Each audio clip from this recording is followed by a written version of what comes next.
People crossed the street when they saw him coming. Some whispered, others stared, then quickly looked away. Nassor Zawadi, the scarred billionaire, no one dared approach.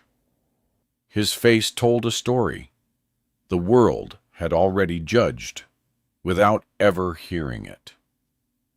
But one afternoon, in the middle of a noisy African market, something impossible happened. A poor street girl looked at him and smiled, not with fear, not with pity, with warmth.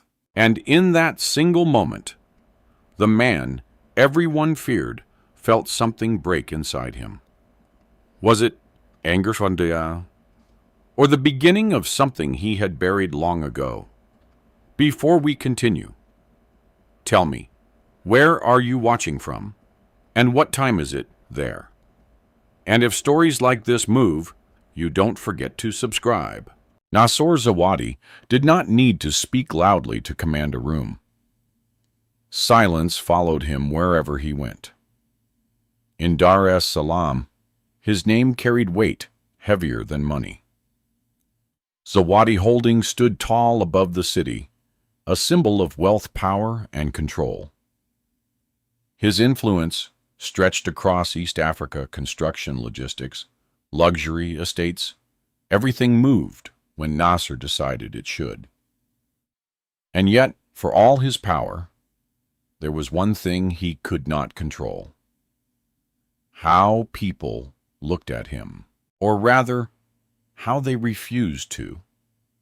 The scars on Nassor's face were impossible to ignore. Jagged lines carved across his left cheek, trailing toward his jaw, uneven and raw, a permanent mark left behind by a past no one dared to ask about. The right side of his face still held traces of the man he once was: sharp, composed, almost striking. But no one looked long enough to see both sides. They saw the scars, and they judged. Children hid behind their mothers. Adults whispered as he passed. Some stared, unable to hide their curiosity. Others quickly looked away, as though eye contact itself might offend him. Nassor noticed everything. He noticed the receptionist's forced smile that never reached her eyes. He noticed how security guards stood straighter, not out of respect, but fear. He noticed how conversations ended the moment he entered a space. At first, years ago, it had felt like a knife. Now it felt like armor. On the 32nd floor of Zawadi Holdings, the weekly executive meeting had already begun when the doors opened. The moment Nassor stepped in, every voice disappeared. 15 people sat around a long table: managers, investors, advisors, all powerful in their own right. But in his presence, they became something else entirely.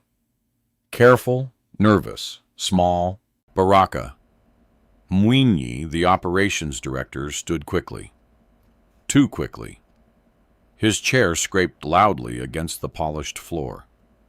"Good morning, sir," he said.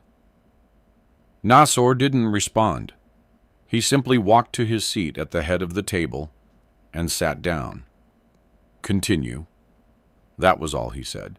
Baraka cleared his throat and began presenting quarterly reports. His voice wavered slightly at first, but he forced himself to continue: numbers, projections, expansions. He spoke faster than usual, as if finishing quickly would reduce the pressure.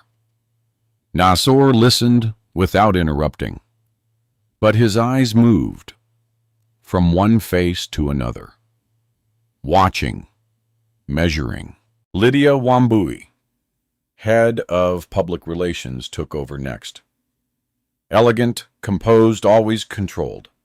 Except today, her fingers betrayed her tapping lightly, against her tablet.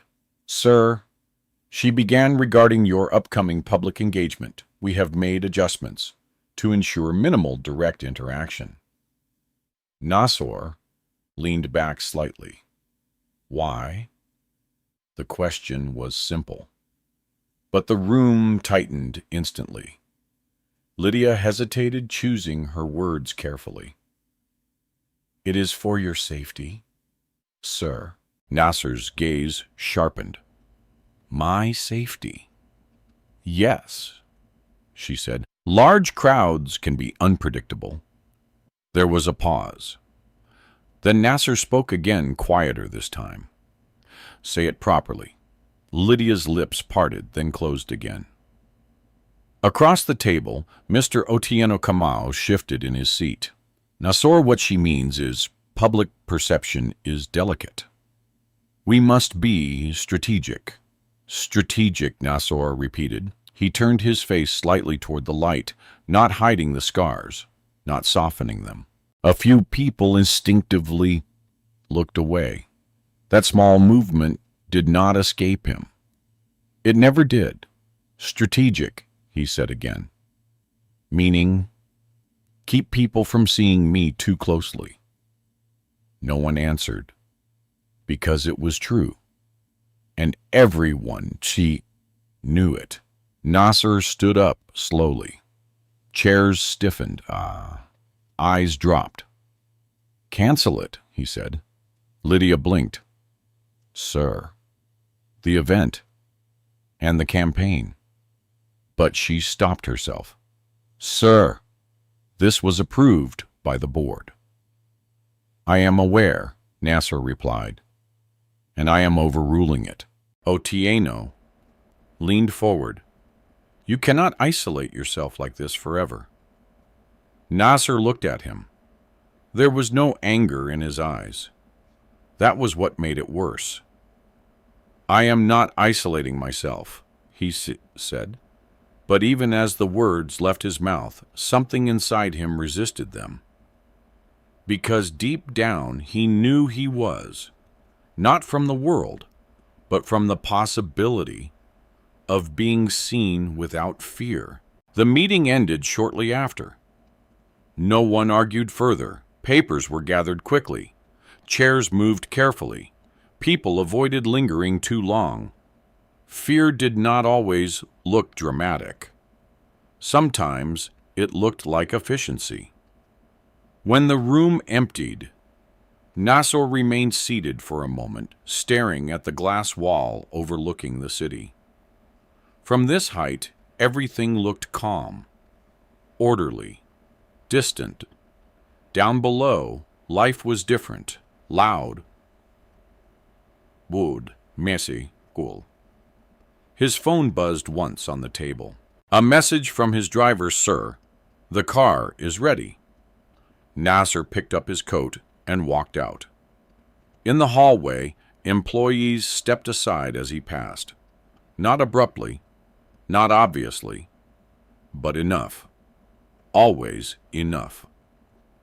A young intern carrying a stack of documents froze when she saw him. Her grip tightened, then slipped. Papers scattered across the floor. Her face drained of color. I'm sorry, sir, she whispered, dropping to her knees. Nassor stopped. For a brief second, something flickered in his chest. Something human. Something almost gentle. He could have helped her. He could have said, it didn't matter. But the moment passed. Be careful, he said simply. The girl nodded quickly, her hands shaking as she gathered the papers. Nassor continued walking. Behind him, he heard her exhale in relief, as if she had just avoided punishment. That sound followed him all the way to the elevator. Downstairs, the lobby gleamed with polished marble and controlled smiles. The receptionist straightened when she saw him. "Good morning, Mr. Zawadi," she said. It was already afternoon. Nassor looked at her. Her expression faltered. "I mean good afternoon, sir." He said nothing. The glass doors opened and warm city air rushed in. Outside, his black SUV waited. Quito. His driver opened the door immediately. "Home, sir?" Quito asked. Nassor paused. Beyond the building, the city moved without hesitation.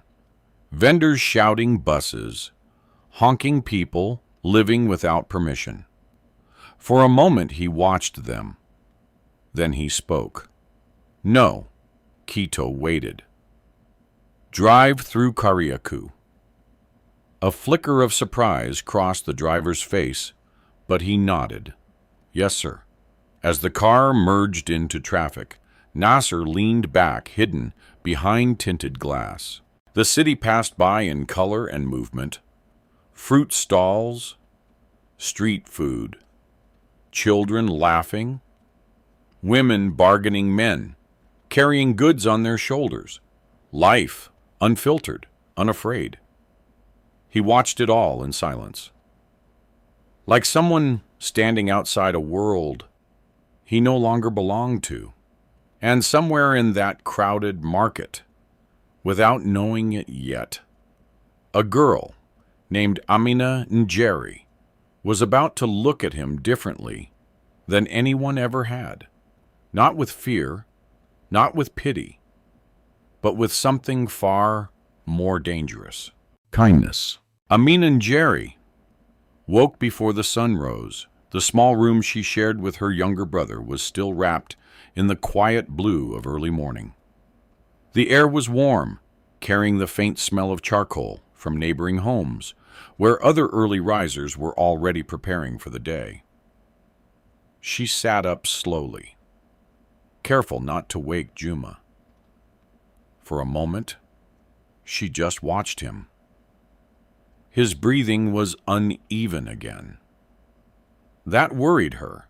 Juma Njeri was only 12, but illness had already taken too much from him. His strength, his appetite, his ability to run like other boys, his age. Some days he seemed almost normal, laughing, teasing her, asking endless questions. Other days, like this one, he looked fragile, as if the world might break him without even trying. Amina reached out and gently touched his forehead. Still warm. Not a fever yet, but close. She swallowed the worry rising in her chest. Not today, she told herself. Not again. Rest, she whispered softly, even though he was asleep. I'll be back soon. She stood, tied her faded headscarf, and slipped into her worn sandals. Her dress, once bright blue, had faded from too many washes, the fabric thinning at the edges. But it was clean. She always made sure of that. Outside, the narrow street was beginning to wake. Vendors pushed carts into position. Women balanced baskets on their heads. A distant radio played an old Swahili song crackling softly through the morning air. Amina moved quickly. Every minute mattered. At her small roadside stall in Kariakou Market, she began setting up.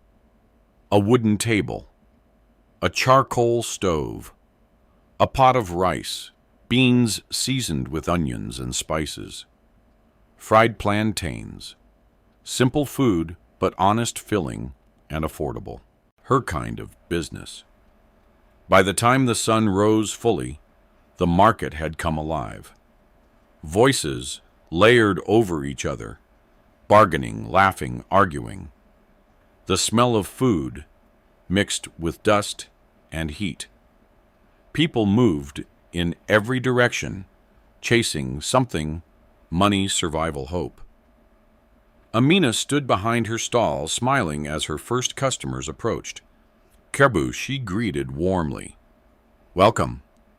Her voice carried something rare. Not just politeness, genuine warmth. An older woman came first, counting coins carefully before placing them on the table. Amina didn't rush her. She never did. "Add a little more rice," the woman said quietly. Amina nodded and did exactly that, even though the payment didn't quite cover it. "Thank you, my daughter," the woman said. Amina smiled. Eat well. Moments like that mattered to her, more than profit, more than anything. As the morning passed, business grew steady. Workers on their way to construction sites, drivers grabbing quick meals, students rushing between classes. And then a black SUV slowed down near the edge of the market. People noticed. They always did. Expensive cars did not belong here. They passed through, but they did not stop. This one didn't stop either. But it slowed, just enough for eyes to follow it. Amina glanced up briefly, then returned to her work. Cars like that had nothing to do with her life, or so she thought. "Hey!" A sharp voice cut through the noise. Amina looked up. A woman dressed in designer clothes stood in front of her stall, sunglasses resting high on her head. Her expression was already annoyed. How much the woman demanded? Amina told her the price. The woman frowned. For this, she said, gesturing dismissively at the food, "You people always overcharge." Amina kept her tone calm. "It's fresh, and the portion is fair." The woman laughed coldly. "Fair? This looks like something you'd feed animals." A few nearby vendors fell silent, sensing tension. Amina felt the sting of the words, but she didn't react. "I can reduce the portion if you prefer," she said gently, "so the price matches." The woman stared at her, clearly expecting resistance, anger, something she could push against. Instead, she found calm. That annoyed her even more. "Forget it," the woman snapped. "I wouldn't eat this even if it were free." She turned sharply and walked away. Amina watched her go, then exhaled slowly. It wasn't the first time, and it wouldn't be the last. Still, something about it lingered. Not the insult, but the reminder. No matter how hard she worked, some people would always see her as less. Behind her, a small voice spoke. "Why didn't you shout at her?" Amina turned. A boy, one of the local children who often lingered near her stall, looked up at her with curiosity. She was rude. Amina smiled faintly. "Yes. So why didn't you fight back?"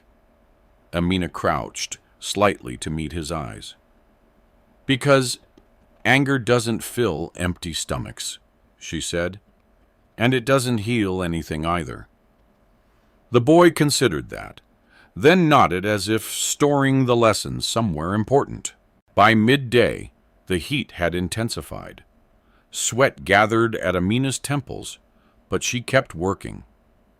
Every plate she served was a step closer to buying Juma's medicine. Every coin mattered. And still, it wasn't enough. She knew it. The doctor had been clear last week. He needs proper treatment, not just small doses. Something stronger, something expensive, something she could not yet afford. Her hands moved automatically as she served food, but her mind drifted. What if Juma got worse? What if she couldn't help him? The thought tightened around her chest like a rope. She pushed it away. Focus, work, hope. That was all she had. Later in the afternoon, when the crowd thinned slightly, a man approached her stall. He was well-dressed, older, confident in a way that suggested money had always been part of his life. He looked at her for a long moment before speaking. "You're Amina, right?" She nodded cautiously. "Yes. I've been watching you," he said. Something in his tone made her uneasy. "I see how hard you work, how polite you are." Amina stayed silent. "You have potential," he continued, "but you're wasting it here." She straightened slightly. "This is honest work." He smiled, but it didn't reach his eyes. "Of course, but there are easier ways to earn more." There it was, the offer she had heard before, just phrased differently. Amina's stomach tightened. "I'm not interested," she said, calmly. He tilted his head. "You haven't even heard what I'm offering." "I don't need to," she replied. For a moment his expression hardened. "You think you're better than this?" he asked quietly. "No," Amina said. "I just know what I'm worth." The man studied her irritation, flickering beneath his composure. Then he laughed, softly. "You'll regret this," he said. Maybe she answered. "But not today." He shook his head and walked away. Amina watched him disappear into the crowd, her heart beating faster than she wanted to admit. Opportunities like that could change everything. Money, stability, security for Juma. But at what cost? She turned back to her stall. Some lines she would not cross, not even for survival. As the sun began to lower, casting long shadows across the market, Amina packed up what little remained of her food. It hadn't been a bad day, but it hadn't been enough either. It was never enough. She counted her earnings carefully, separating coins into small groups: medicine, food, rent. The numbers didn't add up. They never did. For a moment, she closed her eyes, not in defeat, but in quiet determination. "I'll find a way," she whispered. She always did. As she lifted her basket and began the walk home, the market continued behind her, loud, alive, indifferent. And somewhere, not far away, behind dark glass and silent observation, a man named Nassor Zawadi had already begun noticing her. Not because she was loud, not because she was different, but because in a world that feared him, she did not seem to fear anything at all. The streets of Kariakou were at their loudest when Nassor Zawadi arrived. It was late afternoon, the hour when heat clung to the skin and the market pulsed with restless energy. Vendors shouted final prices. Buyers argued with urgency. The scent of grilled meat, fried plantains, and dust-filled air blended into something raw and alive. Nasser's black SUV moved slowly through the crowded road, its polished surface reflecting a world it did not belong to. Inside silence, outside life. Keto kept his hands steady on the wheel, carefully navigating between pedestrians and carts. He didn't ask why Nassor had chosen this route. Over the years, he had learned that his employer did not explain his decisions, but he did observe them. And this was unusual. Nassor rarely entered places like this, too exposed, too real, too human. "Slow down," Nassor said quietly. Quito obeyed immediately. The car crawled forward. Through the tinted window, Nassor watched everything. A woman bargaining fiercely over tomatoes. A young boy chasing a tire down the street, laughing without restraint. An old man sitting under a torn umbrella, counting coins with careful fingers. No one here knew who he was. And yet, if they did, would they react the same way as everyone else? The thought lingered. Then something caught his attention. A small food stall on the side of the road. Simple, nothing extraordinary. But the girl behind it, she moved differently. She wasn't rushing like the others. She wasn't shouting to attract customers. She was present, calm, focused. And when someone approached her, she smiled. Not the kind of smile people used to survive. Not forced, not careful, but genuine. Nassor's gaze sharpened. "Stop," he said. Quito hesitated for a fraction of a second, then pulled the car to the side. The engine remained running. The air inside the SUV stayed cool, untouched by the heat outside. But Nassor did not move immediately. He kept watching. The girl handed a plate of food to a customer, an older man who looked tired, worn by life. Their exchange was brief, but something about it lingered. Respect, kindness, a quiet dignity that did not depend on money. Nassor had seen thousands of people. He had built deals with powerful men, negotiated across continents, commanded rooms filled with influence. But this small moment felt different. Without fully deciding to, he opened the door. The heat hit him instantly. Voices rose around him. And just like that, the air changed. People noticed. It started with one glance, then another, then whispers. A woman pulled her child closer. A man paused mid-sentence. A group of vendors fell unusually quiet. Fear moved faster than sound. Nassor stepped onto the street. Every step he took created space around him. No one told people to move.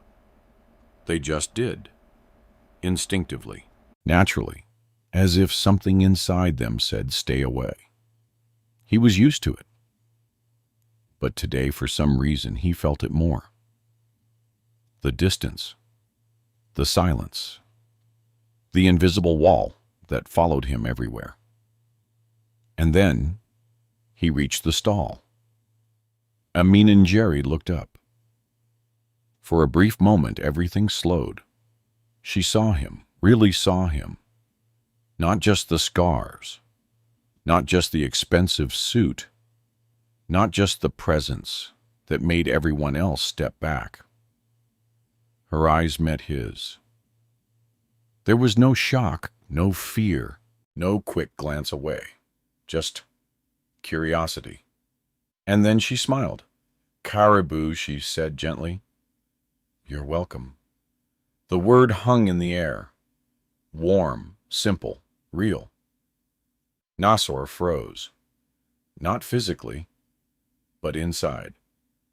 Because something about that moment felt impossible.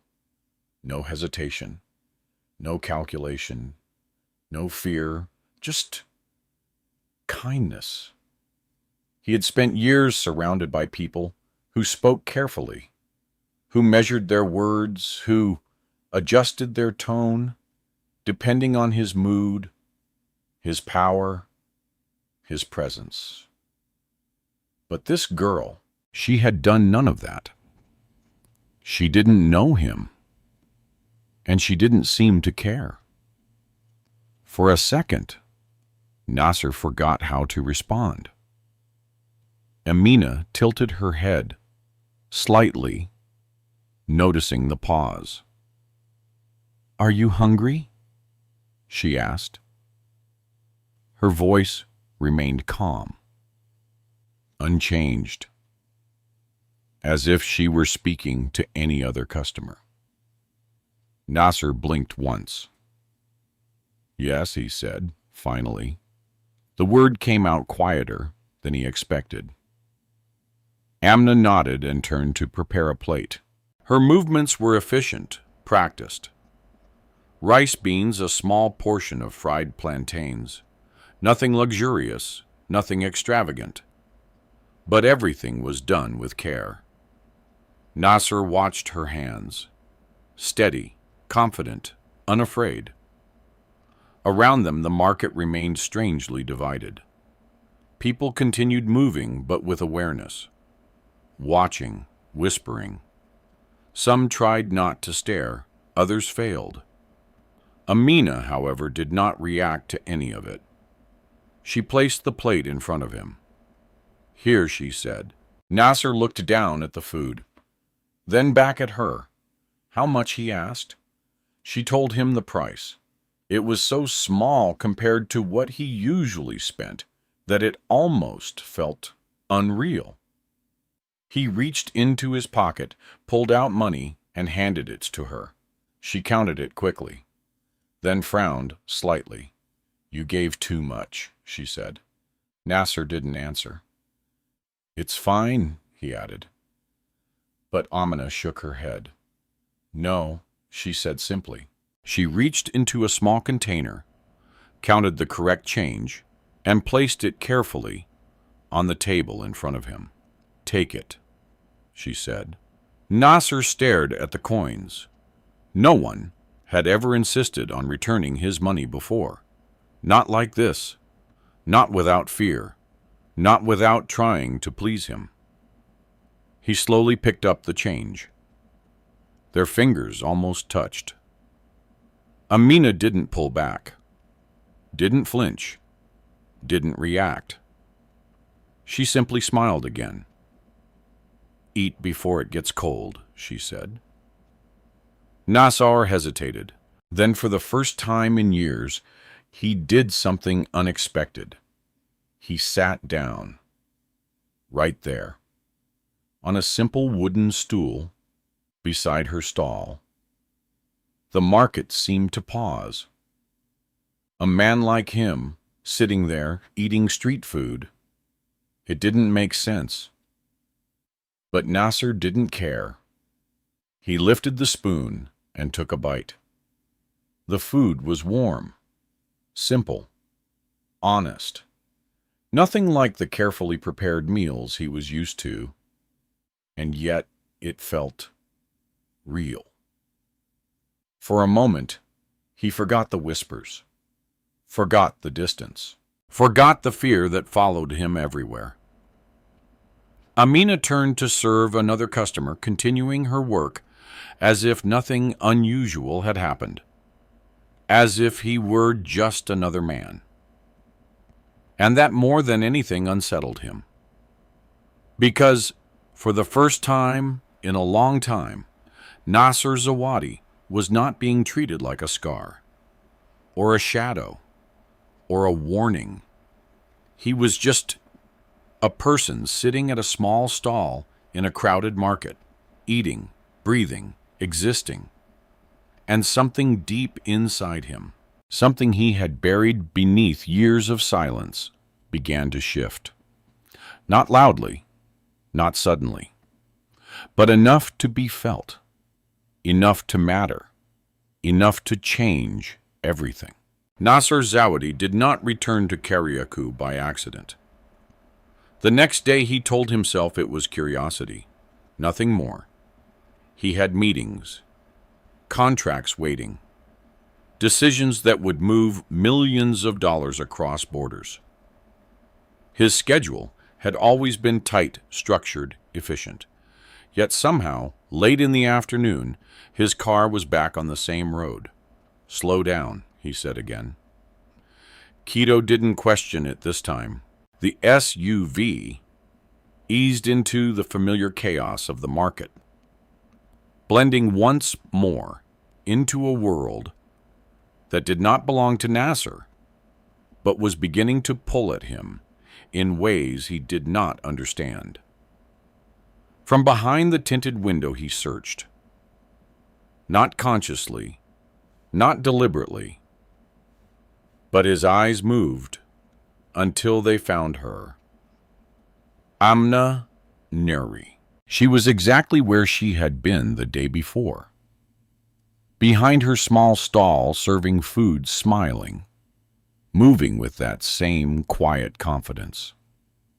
The sunlight caught the edges of her headscarf, and for a moment she seemed almost untouched by the struggle surrounding her. Nassor felt something tighten in his chest. Relief. The word surprised him. Why should it matter that she was there? Why should it matter at all? Stop, he said. The car pulled over again. This time, Nassor didn't hesitate. He stepped out. The reaction from the crowd was immediate. Distance, silence, whispers. The same pattern repeated, but Nassor barely noticed. His focus was already fixed. Amina looked up when his shadow reached her stall. Recognition flickered in her eyes, but not shock, not fear, just familiarity. You came back, she said, her tone light, almost casual. Nassor paused. Most people would have greeted him differently, more carefully, more cautiously. But she spoke as if his return was simple, expected. I did, he replied. Amina nodded as if that was enough explanation. Are you hungry again, she asked. There was no mockery in her voice, no assumption, just a question. Yes, Nassor said. He wasn't entirely sure if it was true, but he said it anyway. Amina prepared the food without delay. The same careful movements, the same attention to detail, the same quiet rhythm that seemed untouched by the tension surrounding them. Nassor watched her more closely this time, not just her hands, but her face. There were signs of fatigue, faint shadows under her eyes, the kind that came from long days and short nights. Her clothes were worn, but clean. Her posture straight, despite the weight she clearly carried. She was struggling. That much was obvious. And yet, she smiled, not out of habit, but from something deeper. Here, she said, placing the plate in front of him. Nassor took a seat again. The same stool, the same place. Around them, the market reacted just as it had before, subtle, uneasy, watchful. Amina didn't acknowledge it. Do you always come here? Nassor asked after a moment. It was a simple question, but for him, it was unusual. He didn't ask questions like that, not to strangers, not to anyone. Amina glanced at him briefly before returning to her work. Every day, she said, this is how I live. Her answer was direct, honest. No attempt to impress, no attempt to hide. Nassor nodded slightly. You don't seem afraid, he said. The words slipped out before he could stop them. Amina paused. Then she looked at him fully. Should I be? She asked. The question was calm, but it landed heavily. Nassor held her gaze. Most people avoided it. She didn't. People are, he said. Amina studied him for a moment. Not the way others did. Not focusing only on the scars, but on him. "I don't know them," she replied. "I only know what I see." "And what do you see?" Nassor asked. Quietly. There was a small pause. Amina considered the question seriously. Then she answered. "A man who came back for food," she said. "Nothing more, nothing less." Nassor felt something shift again inside him. Something unfamiliar. Something he didn't know how to control. Before he could respond, another customer approached a young man in worn clothes, holding a few coins in his hand. He looked nervous. "Can I get something small?" he asked. Amina nodded immediately. "Of course." She took the coins, glanced at them briefly, and served him a portion that was slightly larger than what he had paid for. The young man noticed. "You gave me too much," he said. Amina smiled faintly. "Eat," she said. "You look like you need it." He hesitated. "Thank you," he said quietly, before walking away. Nassor watched the exchange. Every detail. "You do that often?" he asked. Amina shrugged slightly. "When I can. And when you can't." She met his eyes again. "I still try." There was no pride in her voice, no expectation of praise, just truth. Nassor looked down at his plate. For years, he had measured people by loyalty, intelligence, usefulness, by what they could bring, what they could build, what they could protect. But this kind of value had never been part of his calculations. "Why?" he asked. Amina tilted her head. "Why what? Why be kind when you don't have enough for yourself?" The question was not mocking. It was genuine. Amina thought for a moment. Then she answered softly, "Because I know what it feels like to have nothing." Her words were simple, but they carried weight. And I don't want someone else to feel that way, if I can help it. Nassor didn't respond. He couldn't. Because something about her answer cut deeper than he expected. Around them, the market continued its restless movement. But for Nassor, time slowed. For the first time in years, he wasn't thinking about business, or power, or control. He was thinking about something far more dangerous: connection. Amina turned away to serve another customer, leaving him alone with his thoughts. And for a brief moment, Nassor Zawadi felt something he had not allowed himself to feel in a long time.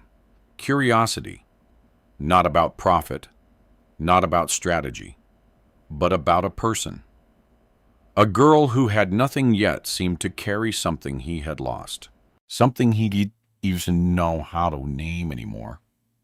As he finished his meal, he reached into his pocket again.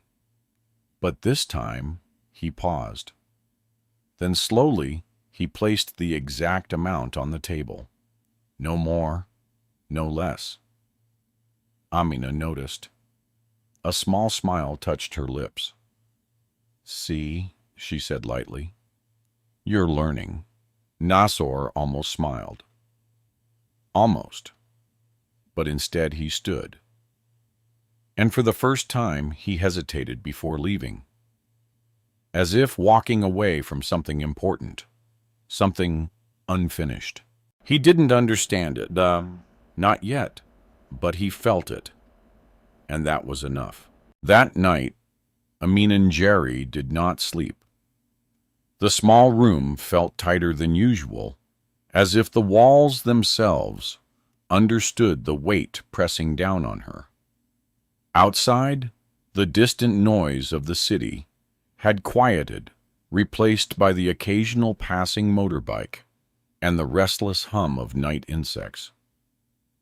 Inside, only breathing. Juma's breathing. Uneven, shallow. Amina sat beside him, her hand resting lightly on his arm. His skin was warmer. Now, not just the gentle warmth she had felt in the morning, but something deeper. Something dangerous. "Juma," she whispered softly. "Can you hear me?"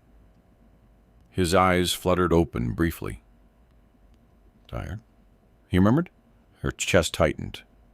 "I know," she said, forcing a small smile. "Just rest." But she knew rest wasn't enough anymore. The medicine she had bought in small portions, the herbs, the advice from neighbors, none of it was working. And the doctor's words echoed in her mind again. He needs proper treatment. Proper treatment meant money. More money than she had.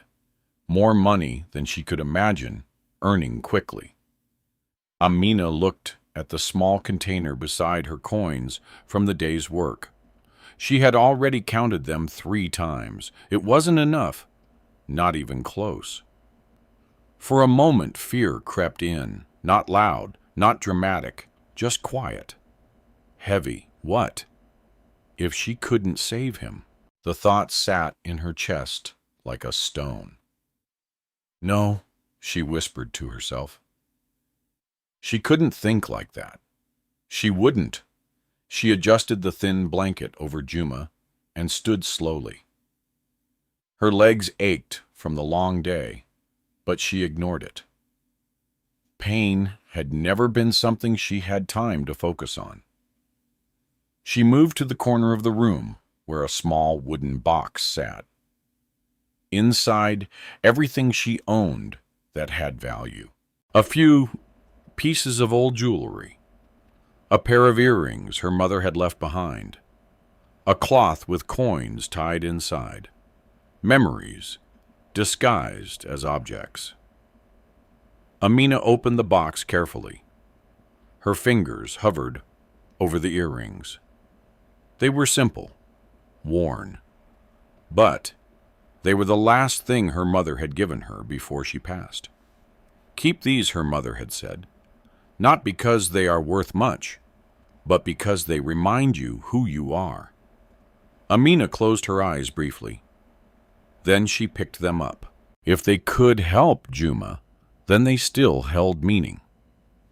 She wrapped them in cloth and placed them in her bag. Tomorrow she would try again. She had to. Morning came too quickly. Amina had barely rested, but she rose anyway. Juma was still weak, his breathing shallow, but steady enough for her to leave just for a few hours. "I'll be back," she told him gently. He nodded faintly. At the market, the day began like any other. Noise, movement, life. But Amina moved differently today. Faster, more focused. Every customer mattered more than usual. Every coin felt heavier. Her smile remained, but it carried something behind it now. Urgency. She worked without pause. Hours passed. Still not enough. By midday, the heat was intense, pressing down on everything. Sweat gathered at her temples, but she didn't slow down. Then a familiar voice. "You look tired today." Amina turned. Nassor Zawadi stood there, watching her, not like before, not just observing, but noticing, really noticing. She gave a small smile. "It's a long day." His eyes lingered on her face, on the exhaustion, she hadn't been able to hide completely. "What happened?" he asked. The question surprised her. Most customers didn't ask. Most didn't care. "It's nothing," she said quickly. Nassor didn't move. "Tell me." His voice was calm, but firm. Amina hesitated. She wasn't used to sharing her struggles with strangers, especially not someone like him. But something about the way he stood there, not demanding, not judging, just waiting, made it harder to dismiss him. "My brother is sick," she said finally. The words felt heavier once spoken. Nasser's expression didn't change much, but his attention sharpened. "How sick?" Amina swallowed. "Bad enough," she replied quietly. "And the hospital?" he asked. "I can't afford it," she said simply. There it was, the truth, unfiltered. Nassor looked at her for a long moment. Then, without thinking, he reached into his pocket. Money. Enough to solve the problem instantly. To fix everything. To end the struggle. He placed it on the table. "Take it," he said. Amina stared at the money. Her heart skipped. For a moment, just one moment, hope flared. Immediate, bright, dangerous. This could bo Juma. This could change everything. But then something else rose, stronger, slower, steadier. She shook her head. "I can't." Nassor frowned slightly. "Why?" Amina met his gaze. "Because I didn't earn it," she said. His eyes narrowed. "It's help," he replied. "And I'm grateful," she said. "But I can't take it like that." Nassor wasn't used to this. People didn't refuse him. Not money, not solutions, not power. "Your brother could die," he said quietly. The words hit hard. Amina felt it. Deep, painful. But she didn't look away. "I know," she said. Silence stretched between them. The market continued around them, unaware of the moment unfolding. Nassor studied her, trying to understand. Why would someone choose struggle when help was right there? Then why refuse? He asked. Amina's voice softened. "Because if I take it like this, I lose something too." Nassor didn't speak. "I don't want to survive by depending on someone I don't know," she continued. "I want to stand on my own, even if it's hard." Her words were not proud, not defiant, just honest. Nassor slowly withdrew his hand. For the first time in a long time, he felt something unfamiliar. Respect. Not the kind people gave him because of money, but something quieter, something real. "You're stubborn," he said. Amina smiled faintly. "Maybe." He looked at the money in his hand, then back at her. "You'll come to me if things get worse," he said. It wasn't a question.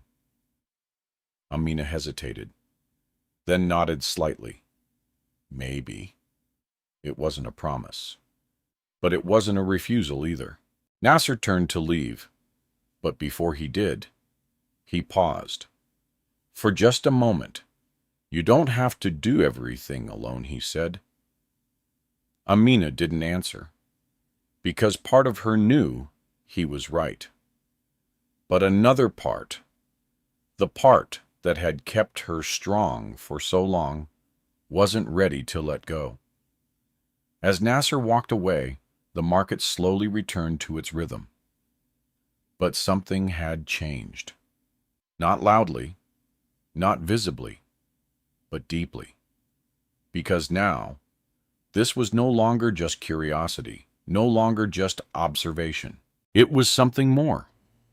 And for the first time, both of them could feel it, even if neither of them fully understood it yet.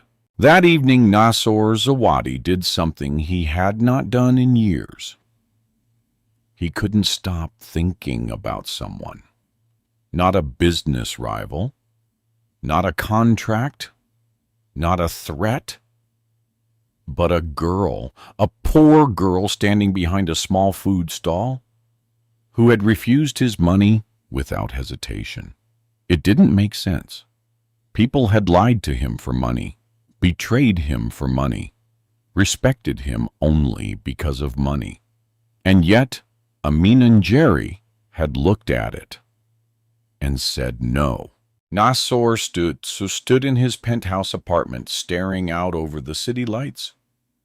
From this height, everything looked distant, controlled, predictable. But inside him, nothing felt controlled. Why would she refuse? Was it pride? Or something else? He replayed her words in his mind.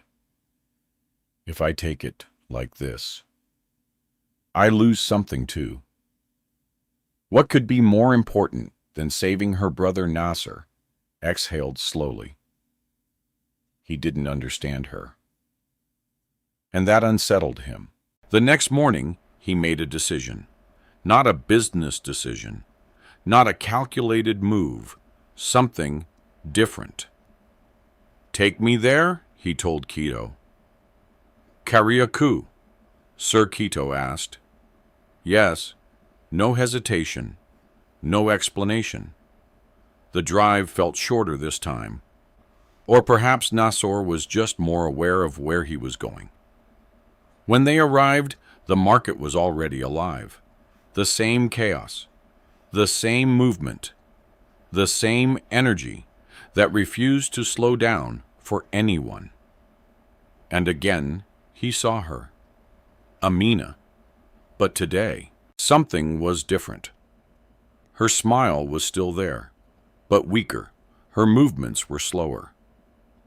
And there was something in her eyes, something heavy.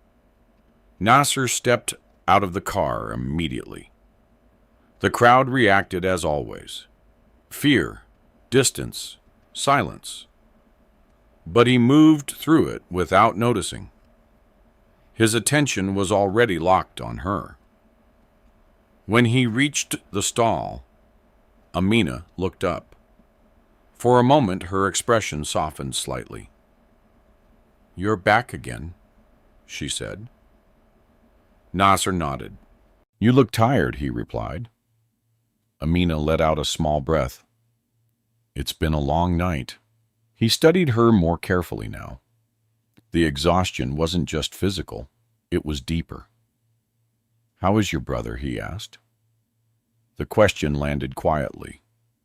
Amina's hands paused, then continued moving. "Not better," she said. Her voice was calm, but something in it cracked. Just slightly, Nassor noticed. "Have you taken him to the hospital?" he asked. Amina shook her head. "I'm trying. The word felt fragile, like something breaking slowly. Nassor's jaw tightened.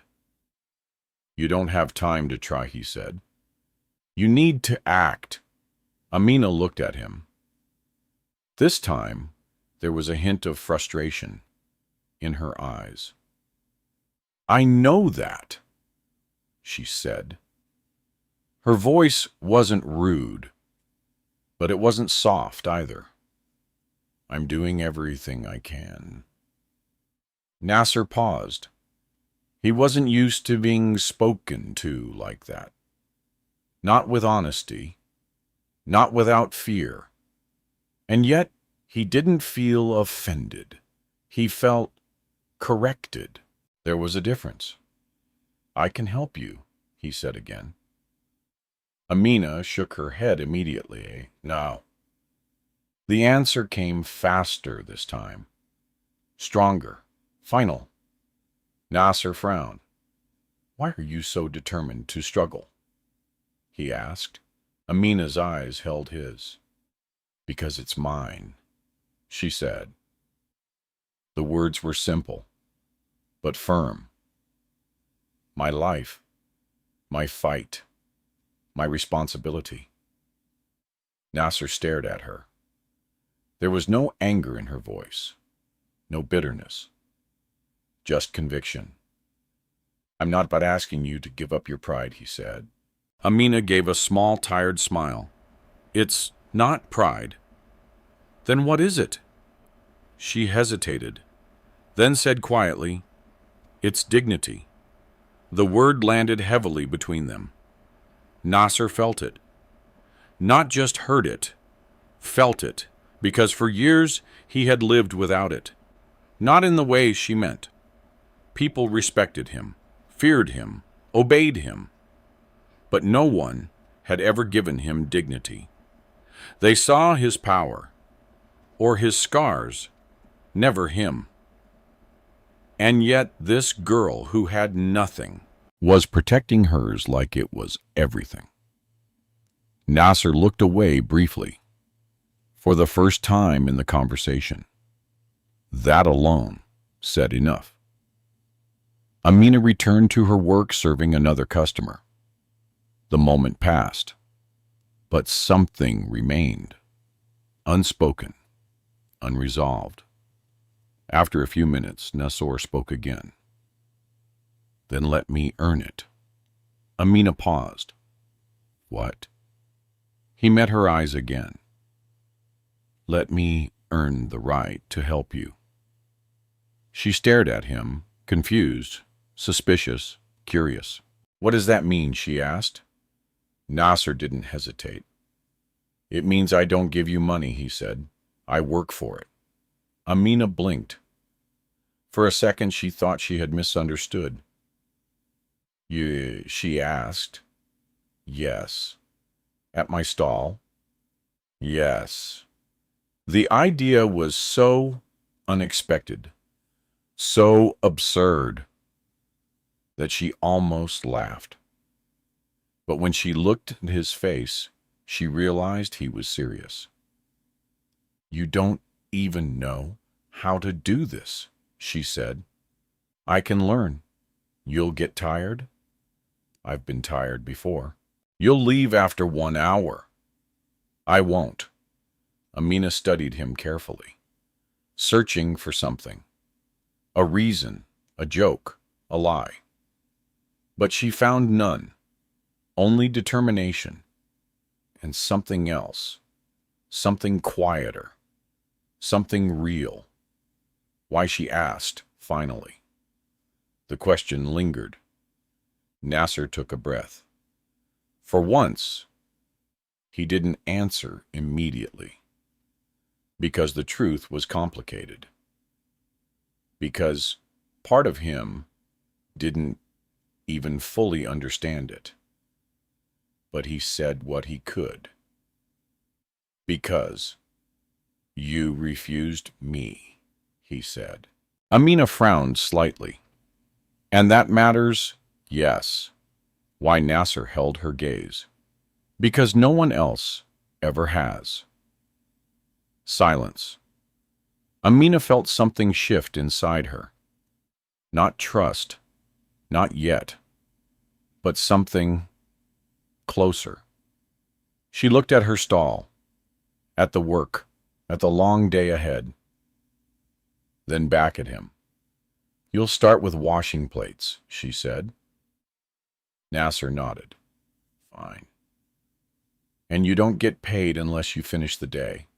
Fine. And if you complain, you leave. I won't complain.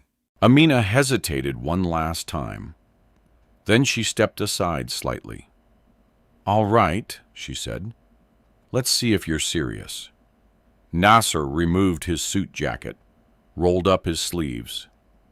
And for the first time in years, the scarred billionaire stepped into a world where money meant nothing and effort meant everything. And as the market watched in disbelief, something extraordinary began. Not loudly, not dramatically, but deeply.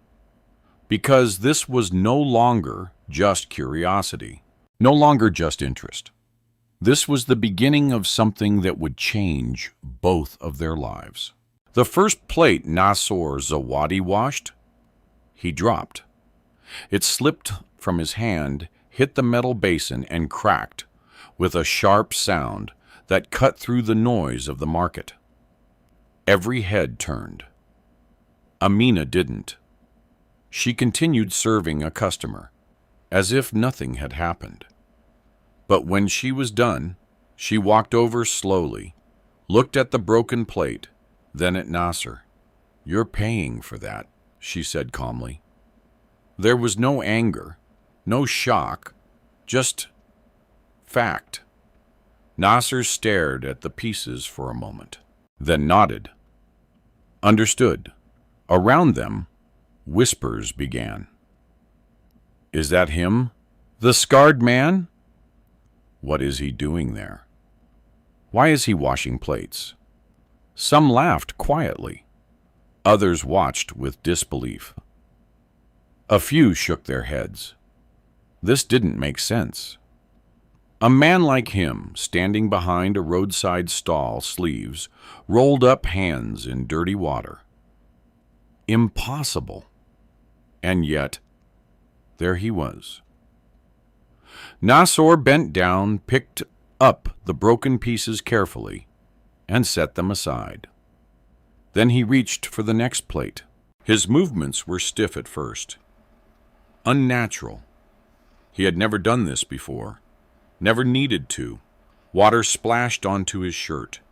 Soap slipped through his fingers. His grip was too tight, then too loose. Another plate nearly slipped. He caught it just in time. Behind him, a group of young men snickered. "Look at him," one said. "He doesn't even know how to wash plates." Nassor heard them. He heard everything, but he didn't react, didn't look back, didn't respond. For once, he chose silence, not the kind that commanded fear, but the kind that endured. Amina noticed. That mattered, as men in his position would have walked away, would have demanded respect, would have turned humiliation into anger, but he stayed. He kept washing, slowly, awkwardly, but consistently.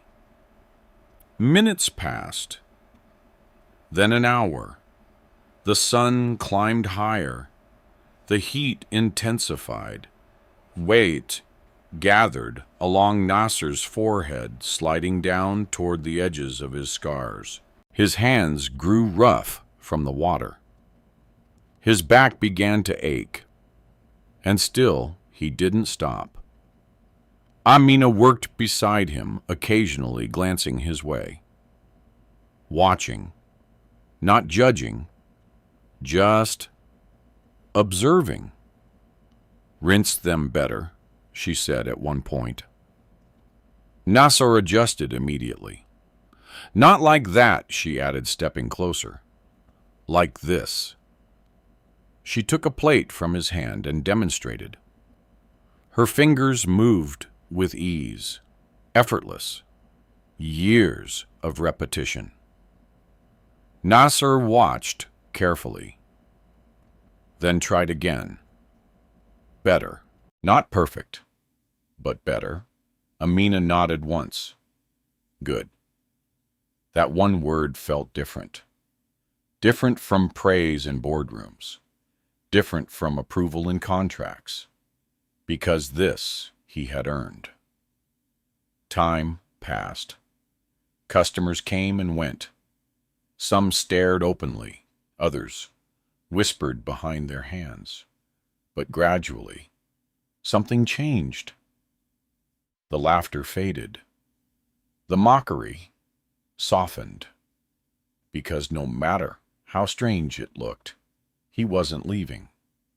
He wasn't pretending. He was working. Amina noticed that too. During a quieter moment, she handed him a cup of water. "Drink," she said. Nassor took it. "Thank you." He drank slowly, the cool water cutting through the heat. "You can stop if you want," Amina added. Nassor shook his head. "I said I would finish the day. You don't have to prove anything," she said. He looked at her. "I do," he replied. Amina didn't respond, but something in her expression shifted slightly. Less guarded. More open. By late afternoon, Nassor's movements had improved. He no longer fumbled as much. His hands had found a rhythm, imperfect but steady. Wash, rinse, stack, repeat. Simple, yet strangely grounding. For the first time in years, his mind wasn't filled with strategies or calculations. Just action and something else. Peace. It was unfamiliar, but not unwelcome. Then a voice cut through the moment. "Well, well." Both of them turned. The same man from the previous day stood nearby, the well-dressed stranger who had made Amina uncomfortable. His eyes moved from Amina to Nassor, then back again. "What's this?" he said, with a smirk. "You've hired help." Now Amina's expression hardened slightly. "He's working," she said simply. The man chuckled. "Working," he repeated. "That one." He stepped closer, studying Nassor more carefully. Recognition flickered. His smirk widened. "Oh," he said slowly. "I see." The air shifted. "You're wasting your time here," the man continued, turning back to Amina. "You could be earning real money."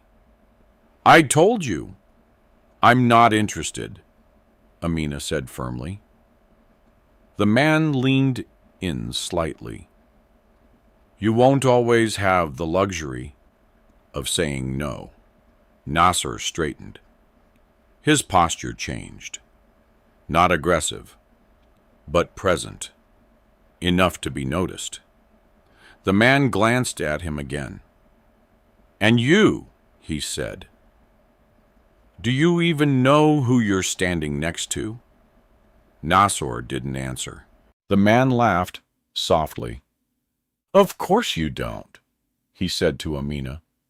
"That's why you're treating him like this." Amina frowned. "What are you talking about?" The man opened his mouth, then stopped. Something in Nassor's gaze, something quiet, controlled, made him hesitate. For a moment, tension hung in the air. Then the man stepped back.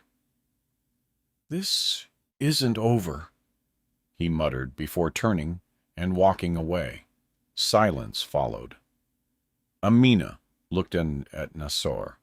"Do you know him?" she asked. Nassor shook his head. "No." She studied him for a second, then nodded. "Good." The moment passed, but something lingered. A warning. An uncertainty. Something just beneath the surface.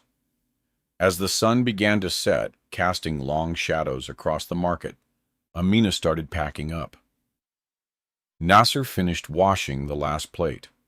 His hands were sore, his shirt damp, his body tired in a way he hadn't felt in years.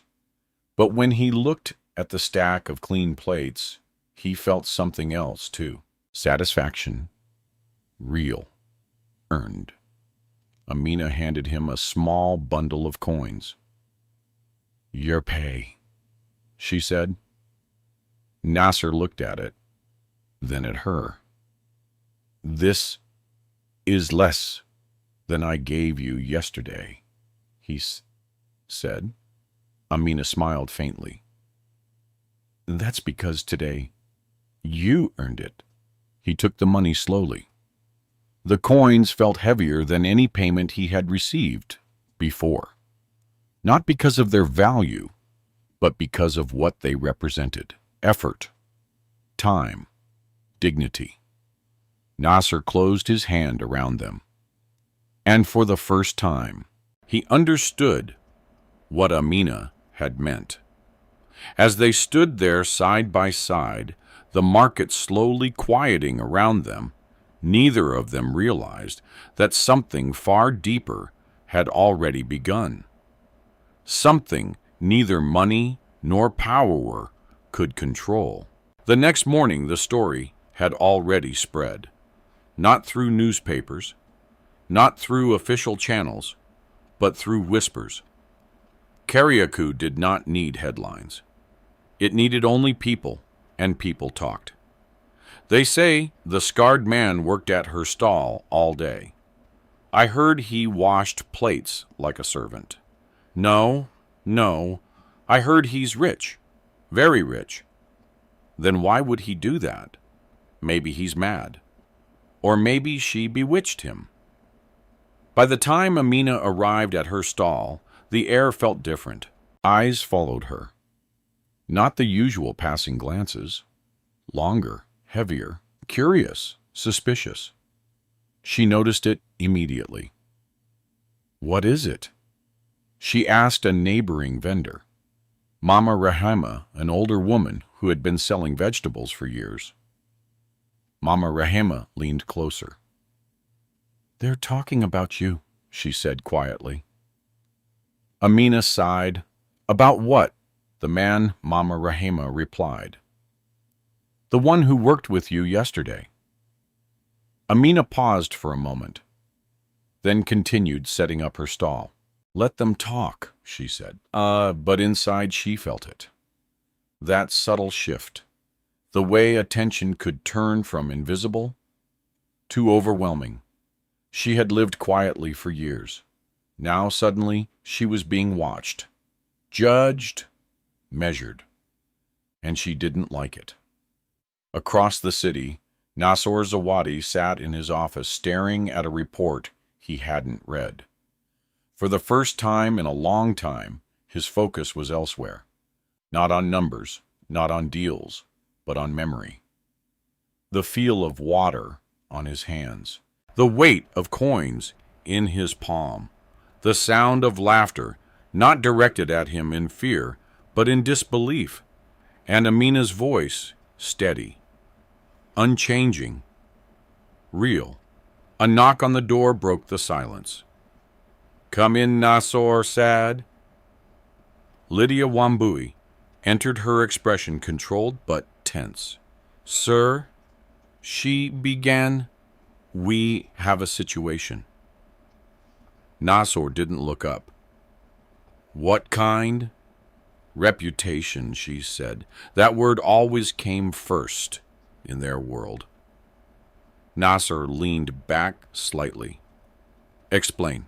Lydia placed a tablet on the desk and turned it toward him. Photos, blurry, taken from a distance, but clear enough. Him, standing at the stall, washing plates, sitting on a stool, eating, watching. The captions were worse.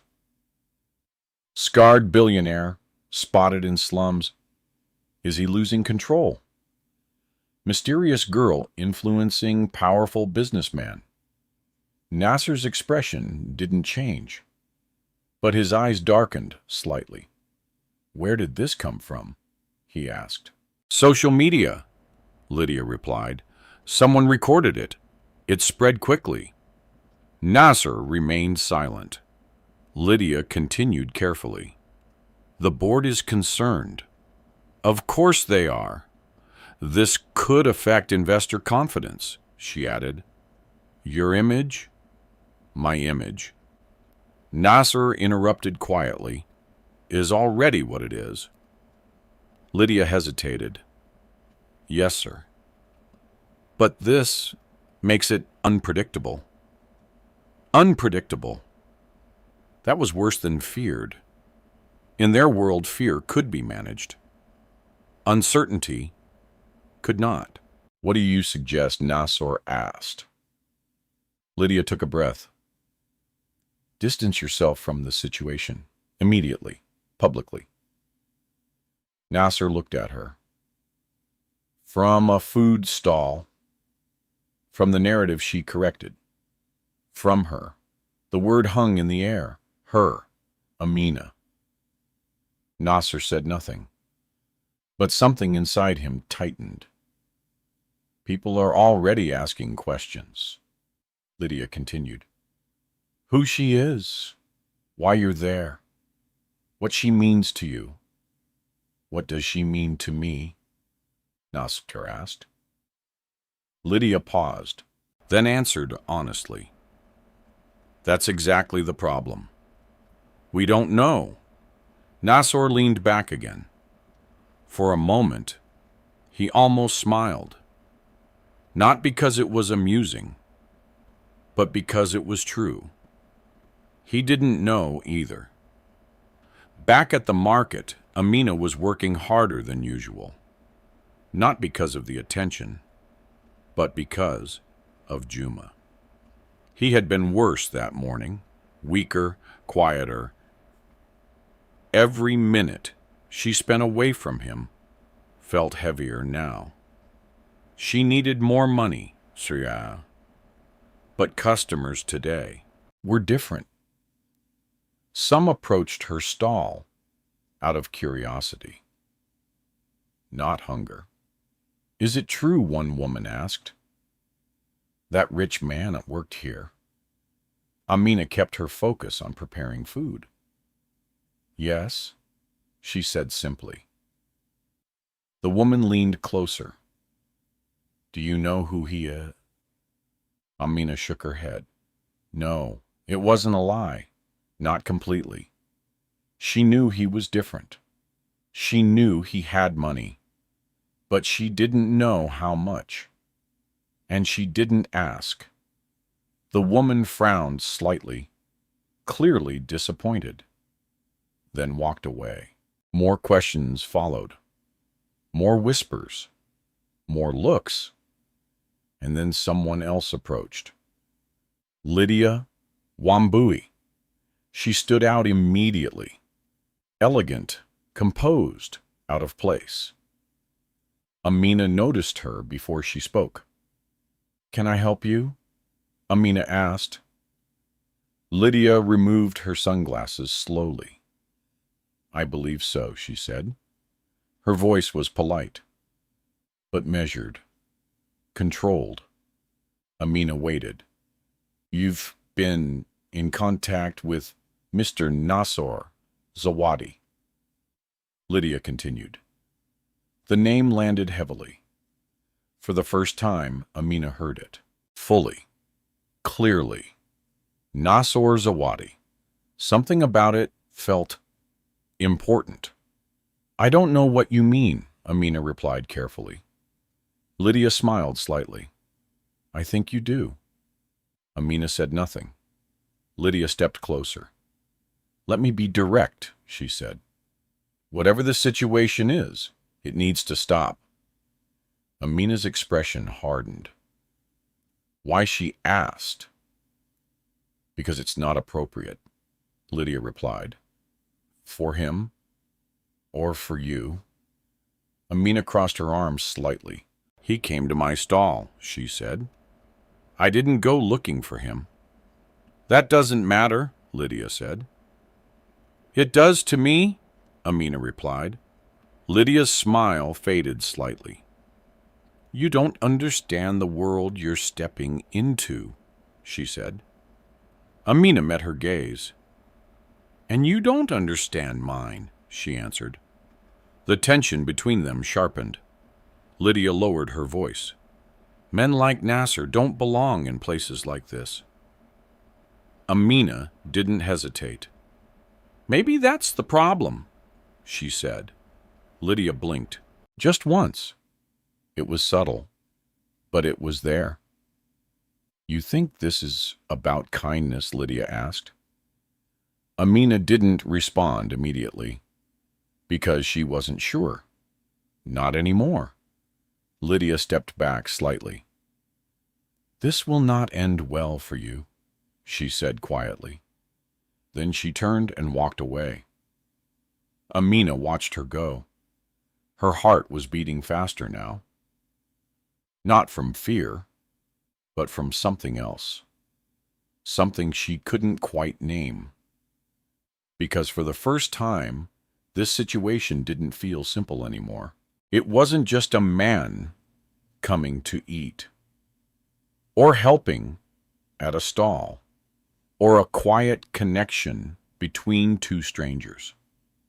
It was becoming something bigger, something visible, something that others wanted to control. And somewhere in the city, Nassor Zawadi was being told the same thing. To walk away, to forget, to return to the world where everything made sense. But neither of them knew yet that the line between their worlds had already been crossed. And going back would not be as easy as everyone believed.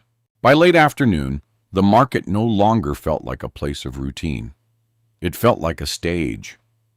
Amina could sense it in the way people lingered longer than usual, pretending to browse while their eyes remained fixed on her stall. Conversations dropped when she moved closer.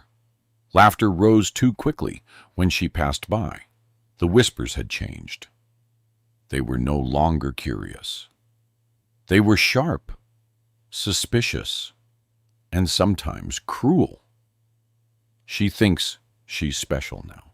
Of course, a rich man noticed her. Girls like her always find a way. Amina heard everything. She always had, but this time it cut deeper. Because it wasn't just about her anymore. It was about something she didn't fully understand yet. Something that was beginning to grow beyond her control. She kept working, serving food, smiling, moving through the day like she always did. But inside, the weight was building. That evening, when she returned home, the air inside the room felt heavier than usual. Juma was awake, barely. His eyes opened slowly when she entered. "You're late," he whispered. Amina forced a smile as she set down her bag. "I had more customers today," she said. "That's good, right?" Juma nodded faintly. But his breathing was worse. Amina sat beside him immediately, her hand resting on his forehead. Hot, too hot. Fear rose again, stronger this time. She tried to hide it. "You'll be okay," she whispered. "I'm here." But her voice betrayed her. Just slightly. Juma noticed. He always did. "Did you get enough?" he asked quietly. Amina hesitated, then shook her head. "Not yet." Silence. Juma looked away. "I don't want to be a problem," he murmured. The words hit her like a blow. "You are not a problem," she said firmly. "But I'm costing you everything," he said. Amina leaned closer, her voice stronger now. "You are my brother," she said. "That's not a cost." Juma's eyes softened. But the guilt remained. Amina looked down at her hands, at the coins she had earned. Still not enough. And then for the first time, the thought came back. Not as a whisper, but as a real option. Nassor. His offer, his help. Her chest tightened. She had refused. Twice. But now, Juma's condition was worse. Time was running out, and dignity felt heavier than ever. Across the city, Nassor stood alone in his office again. The photos were still on his desk. The headlines, the comments, the growing pressure. Lydia had spoken. The board had called. Investors had expressed concern. Everything was pointing in one direction. Walk away. End it. Now. It was the logical choice. The correct decision. The expected move. And yet, he hadn't done it. Because logic had nothing to do with this anymore. He walked to the window, staring down at the city below. For years he had controlled everything, every outcome, every risk, every decision. But this felt different, uncontrolled, unpredictable, real. His phone buzzed again. Another message, another reminder. We need to address this immediately. Nassor ignored it. Instead, he made a decision. When he arrived at Kariakou, the tension was immediate. Stronger than before, people noticed him faster. Whispers spread quicker. Eyes followed him longer. But he walked forward anyway. Straight to her stall. Amina looked up. And this time, her smile didn't come immediately. There was hesitation, distance. Something had changed. You shouldn't be here, she said quietly. The words surprised him. Nassor stopped. Why, he asked. Amina glanced around, at the people watching, listening, judging. Because they're talking, she said. They always talk, Nassor replied. Not like this, she said. There was a difference. He could feel it now. They're making it something it's not, she added. And what is it? He asked. Amina hesitated. Because she didn't have an answer. Not one she could explain. Just a customer, she said finally. The words sounded weaker than she intended. Nassor noticed. You don't believe that, he said. Amina looked at him. For a moment she wanted to argue, to deny it, to push him away. But the truth was already there, unspoken, complicated, and growing. This is getting complicated, she said instead. Nassor nodded slightly. Yes, too complicated, she added. Silence. The market continued around them, but the space between them felt still, heavy, real. Amina took a breath, then spoke. You should stop coming here. There it was, clear, direct. Nassor didn't move. Is that what you want? He asked. Amina looked down briefly, then back at him. Yes. The word came out steady, but her eyes told a different story.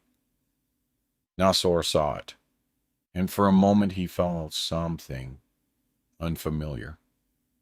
Not anger, not frustration, but something deeper. Hurt.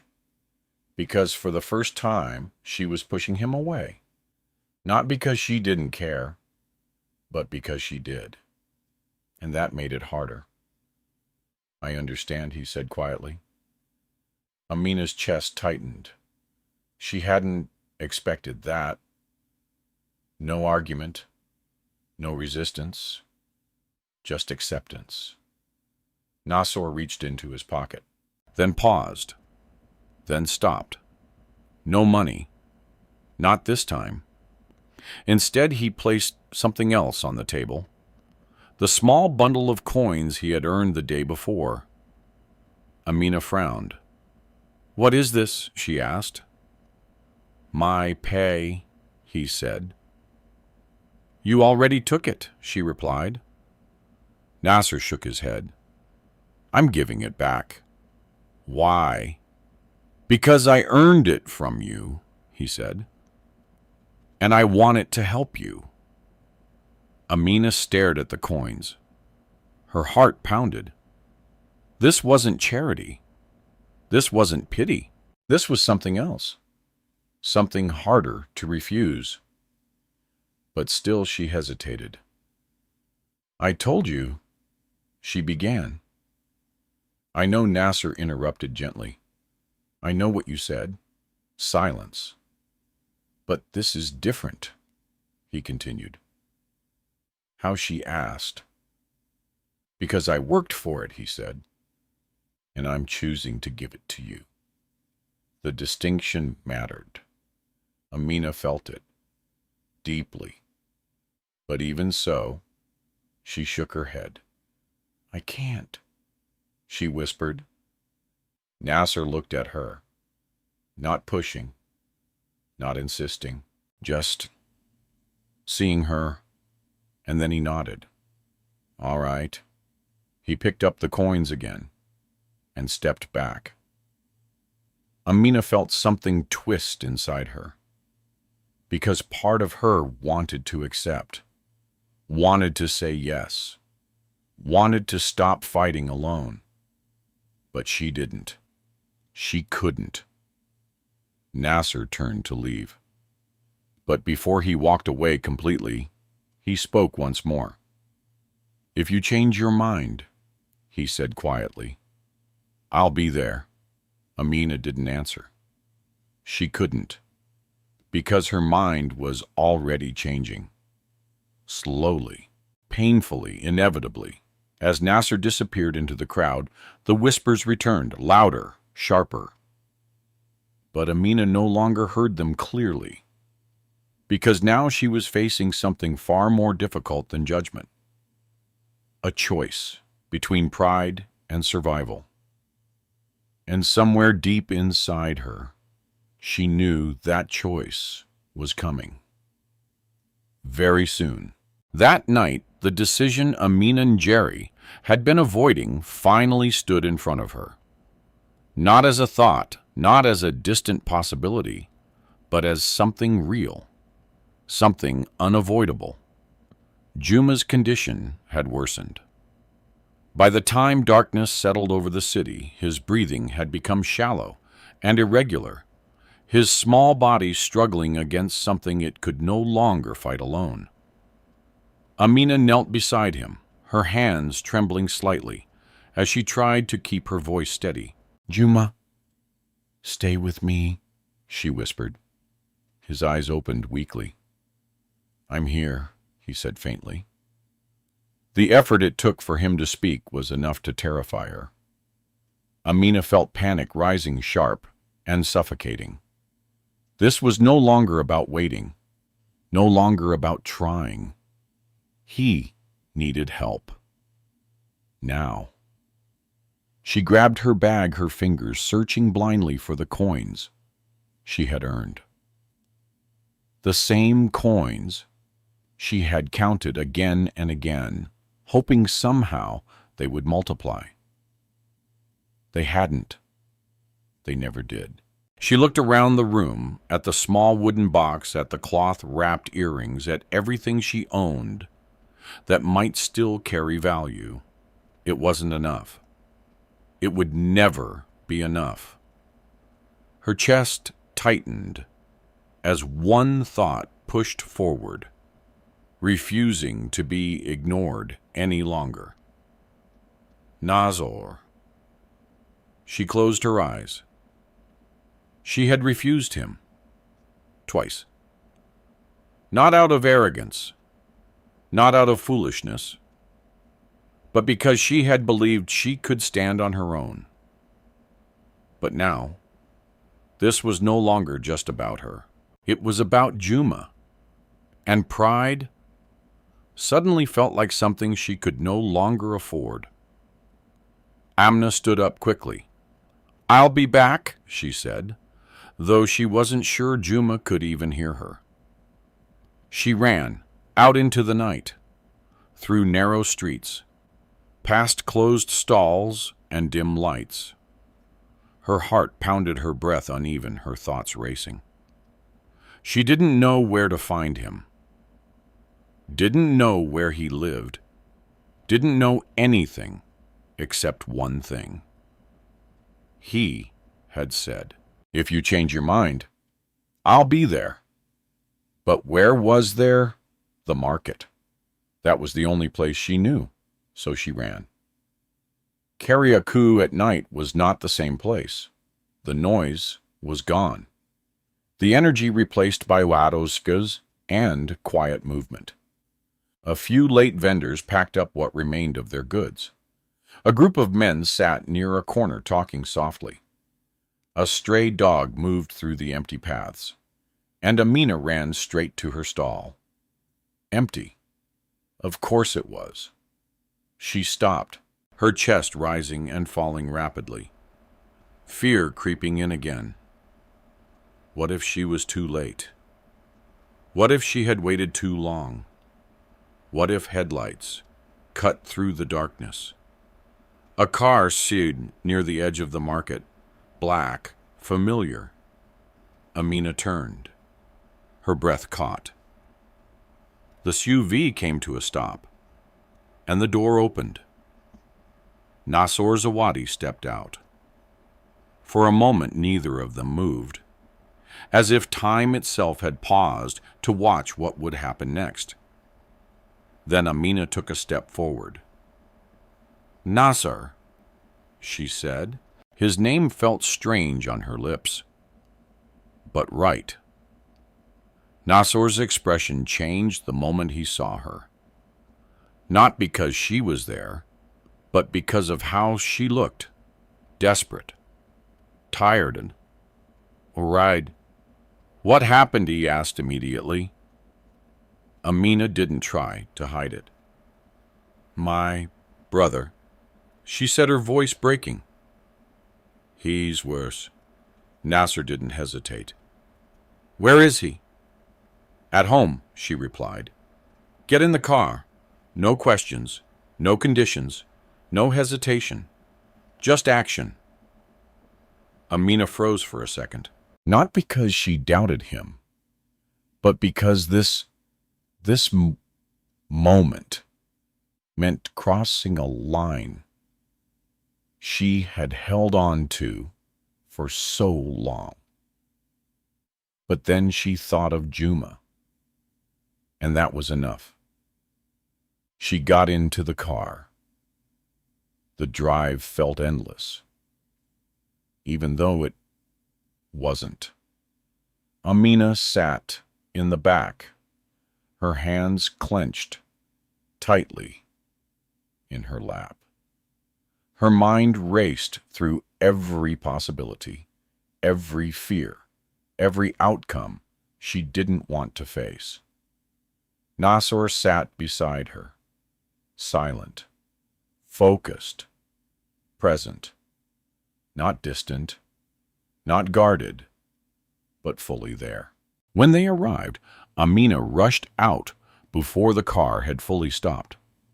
Nassor followed immediately. The room felt even smaller now, more fragile. Juma lay where she had left him, barely moving, barely breathing. Nassor stepped closer, his eyes scanning, quickly assessing. Then he turned to Quito. "We need a hospital. Now." Quito nodded and moved instantly. Nassor bent down carefully, lifting Juma with unexpected gentleness. Amina watched stunned. This man, the one everyone feared, held her brother as if he were something precious. Not fragile, not inconvenient, but important. "Stay with me," Nassor said quietly to the boy. Juma didn't respond, but his breathing continued. And that was enough. At the hospital, everything moved fast. Faster than Amina had ever experienced. Doctors, nurses, equipment, questions, commands. Nassor handled everything. Without hesitation, without delay, without asking for permission. Amina stood nearby, overwhelmed, her hands shaking, her eyes fixed on the doors that had just closed behind her brother. Time slowed. Minutes stretched. Fear filled every space inside her. Then a hand, gentle, steady, she looked up. Nassor stood beside her. "You did the right thing," he said. Amina's voice trembled. "I waited too long." "No," he said firmly. "You came when it mattered." Tears filled her eyes. She hadn't cried before. Not fully. Not like this. Because now she wasn't holding it together anymore. Now she was letting someone else share the weight. "I couldn't save him alone," she whispered. Nassor looked at her. "You were never meant to," he said. The words settled into her, slowly, deeply. For the first time, Amina didn't feel like she had failed. She felt human. Hours later, a doctor stepped out. Amina stood instantly. "How is he?" she asked. The doctor removed his glasses. "He's stable," he said. The word hit her, like light breaking through darkness. Stable. Alive. Safe. For now. Amina's legs nearly gave out. Relief flooded her so suddenly it hurt. "Thank you," she whispered. The doctor nodded. "He's not out of danger yet," he added. "But you brought him in time." Amina nodded. Her eyes moved to Nassor, and for the first time, she didn't hesitate. "Thank you," she said, not quietly, not uncertainly, but fully. Nassor met her gaze, and something in his expression softened. Not dramatically, not visibly to others, but enough. Enough to show that this moment mattered, more than anything else.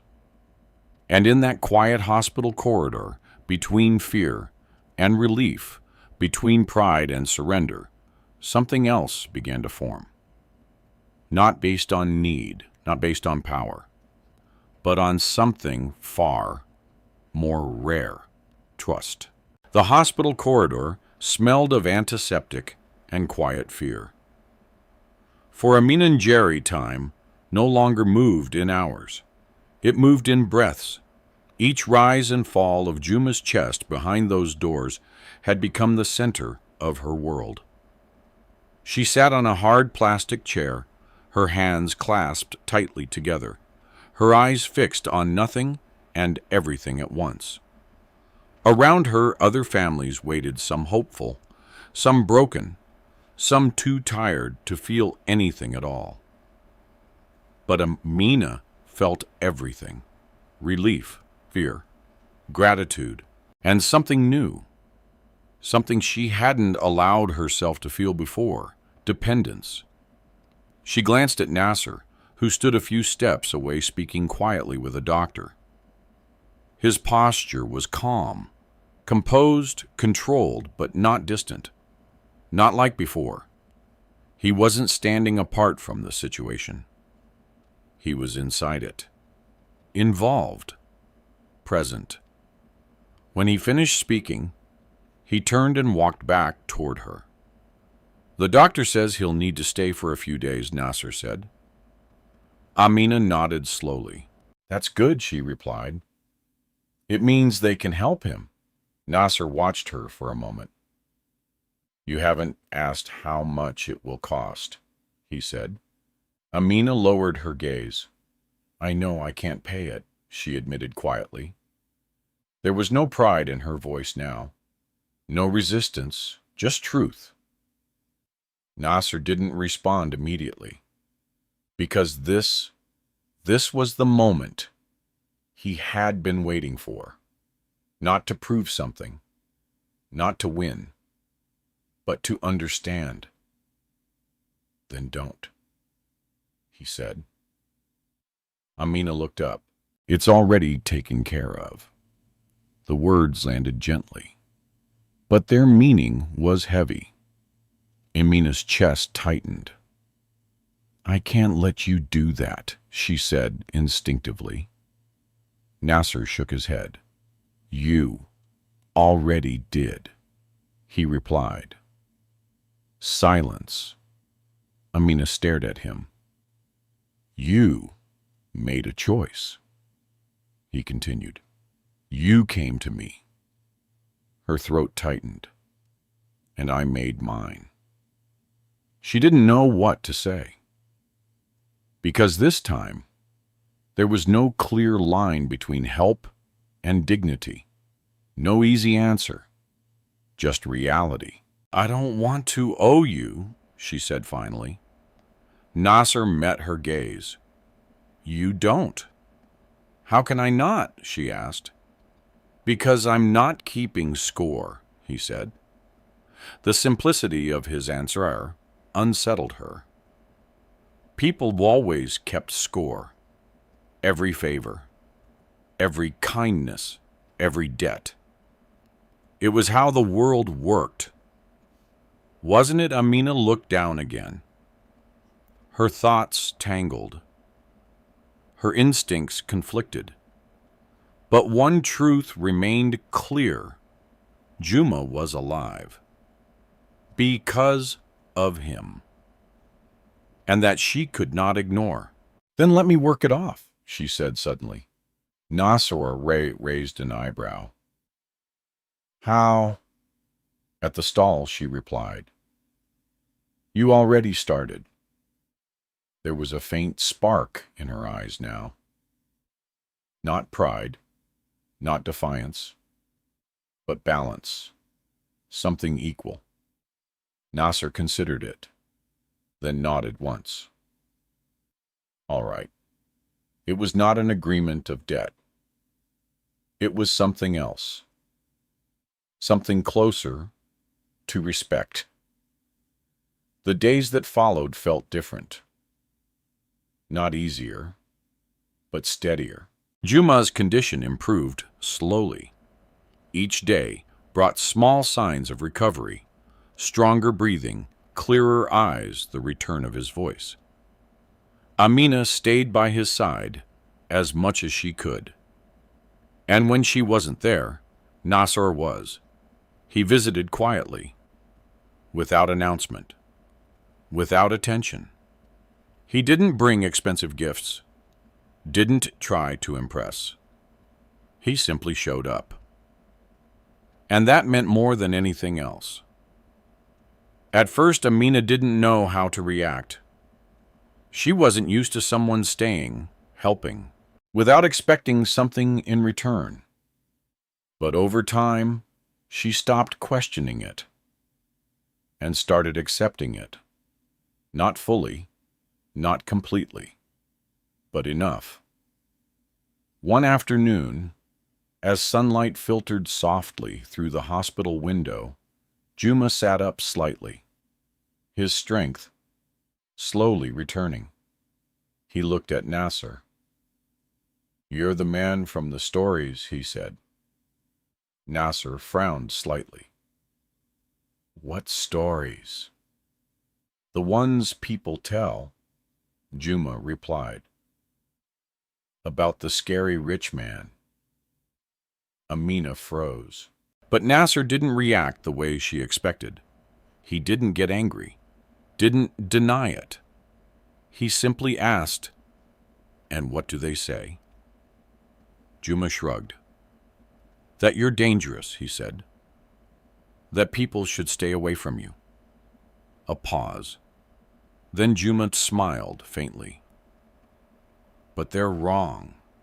The words were soft, but clear. Nassor felt something shift inside him again. Why, he asked quietly. Juma looked at him. Because you helped my sister, he said, and you helped me. Simple, direct, unquestioned.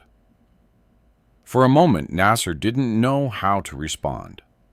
Because, for the first time, someone wasn't judging him by his scars, or his reputation, or his past, but by what he had done. And that felt unfamiliar, but right. Later that evening, Amina stood outside the hospital, watching the sky darken. The city moved around her unchanged, but inside her everything had shifted. She heard footsteps behind her. "Nassor." "You should rest," he said. Amina shook her head. "I'm fine. You haven't slept properly in days." She smiled faintly. "I'm used to it." Nassor stepped beside her. For a moment, neither of them spoke. The silence wasn't uncomfortable, just present. "You were right," Amina said suddenly. Nassor glanced at her. "About what I couldn't do everything alone," she admitted. The words felt heavy, but freeing. Nassor didn't respond immediately, because this was not something to take lightly. "You did more than most people could," he said. Amina shook her head slightly. "Not enough." Nassor looked at her. "Enough to get him here," he said. "Enough to keep him alive." Amina didn't argue, because deep down she knew it was true. They stood there for a while longer, watching the city lights flicker on one by one. Then Amina spoke again. "You're not what they say you are," she said. Nassor let out a quiet breath. "Neither are you," he replied. Amina smiled. This time, fully. Not forced. Not guarded. Just real. And in that moment, something settled between them. Not a conclusion, not an answer, but a beginning. Because now, this was no longer about curiosity, no longer about distance, no longer about two separate worlds. It was about something shared, something built, slowly, carefully, and stronger than either of them had expected. The first rumor that truly hurt did not come from the market. It came from the hospital. Amina and Jerry heard it while standing in line at the pharmacy, waiting to collect Juma's medication. Two women behind her spoke in hushed voices, soft enough to pretend discretion, loud enough to be heard. "That's her," one said. The girl, the other whispered. The one with the billionaire Amina's fingers tightened around the prescription slip. "She's clever," the first continued.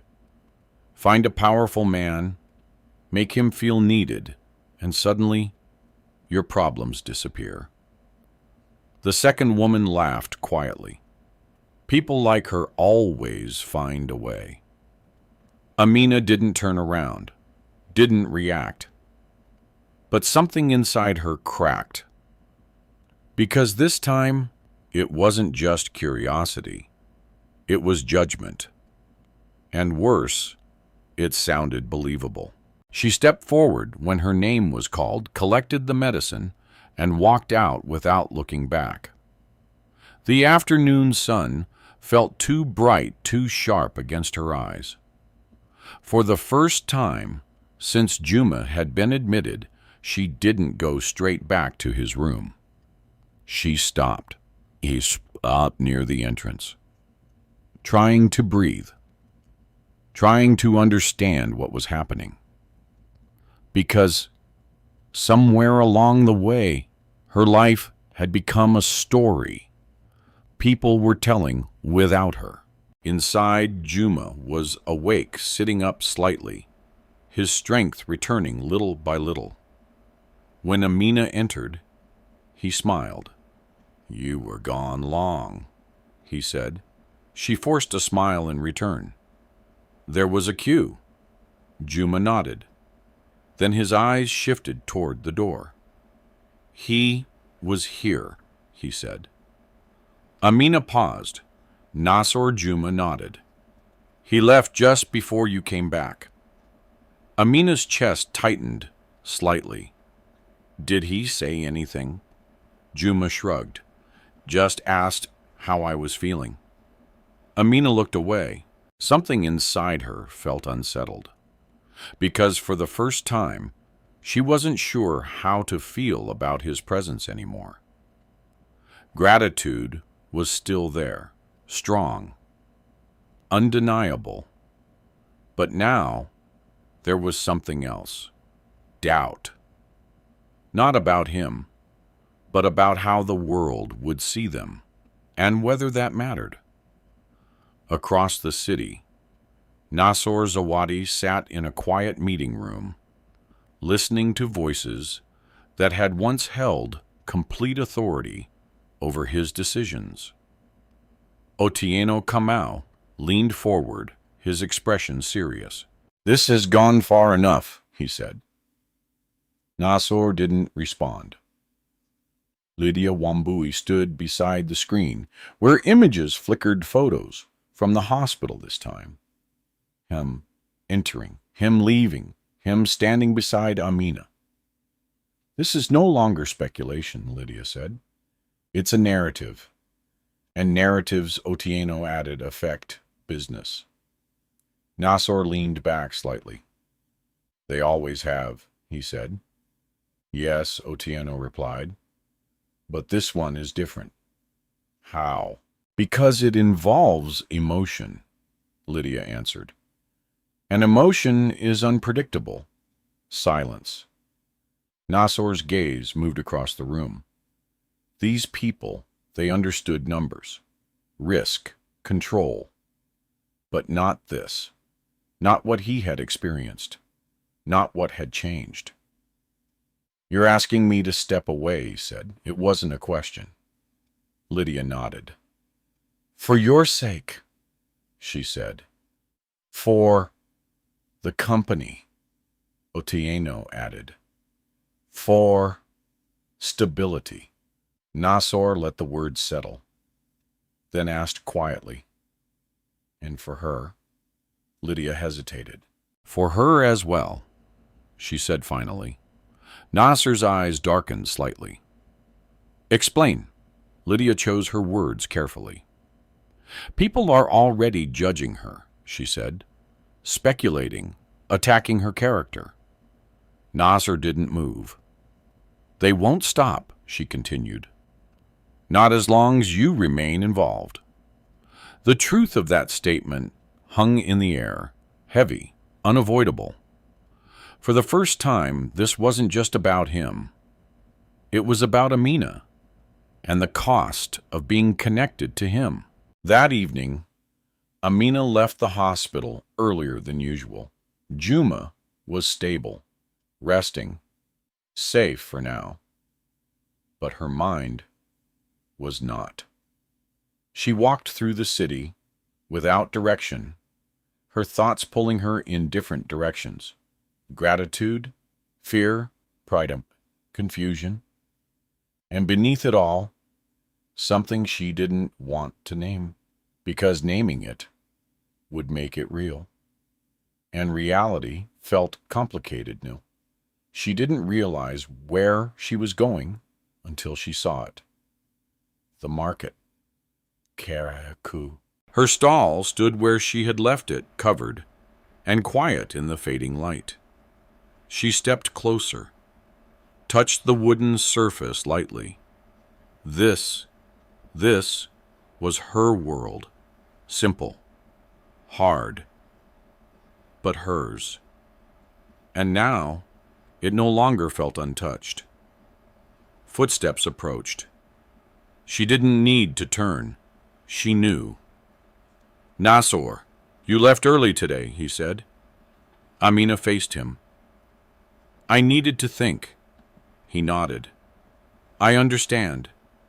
Silence stretched between them. Different from before. Heavier. Amina took a breath, then spoke. They're talking about me. Nassor didn't pretend not to know. I know. They think I'm using you, she said. His expression didn't change. I don't. Amina shook her head. That doesn't matter, she replied. It does to me. She looked at him, and to the rest of the world she asked. Nassor didn't answer immediately, because the truth was complicated. They will always talk, he said finally. Amina let out a small, tired laugh. That's easy to say when you're not the one they're talking about. The words were not harsh, but they carried weight. Nassor felt it. I can stop it, he said. Amina frowned slightly. How? I walk away, he replied.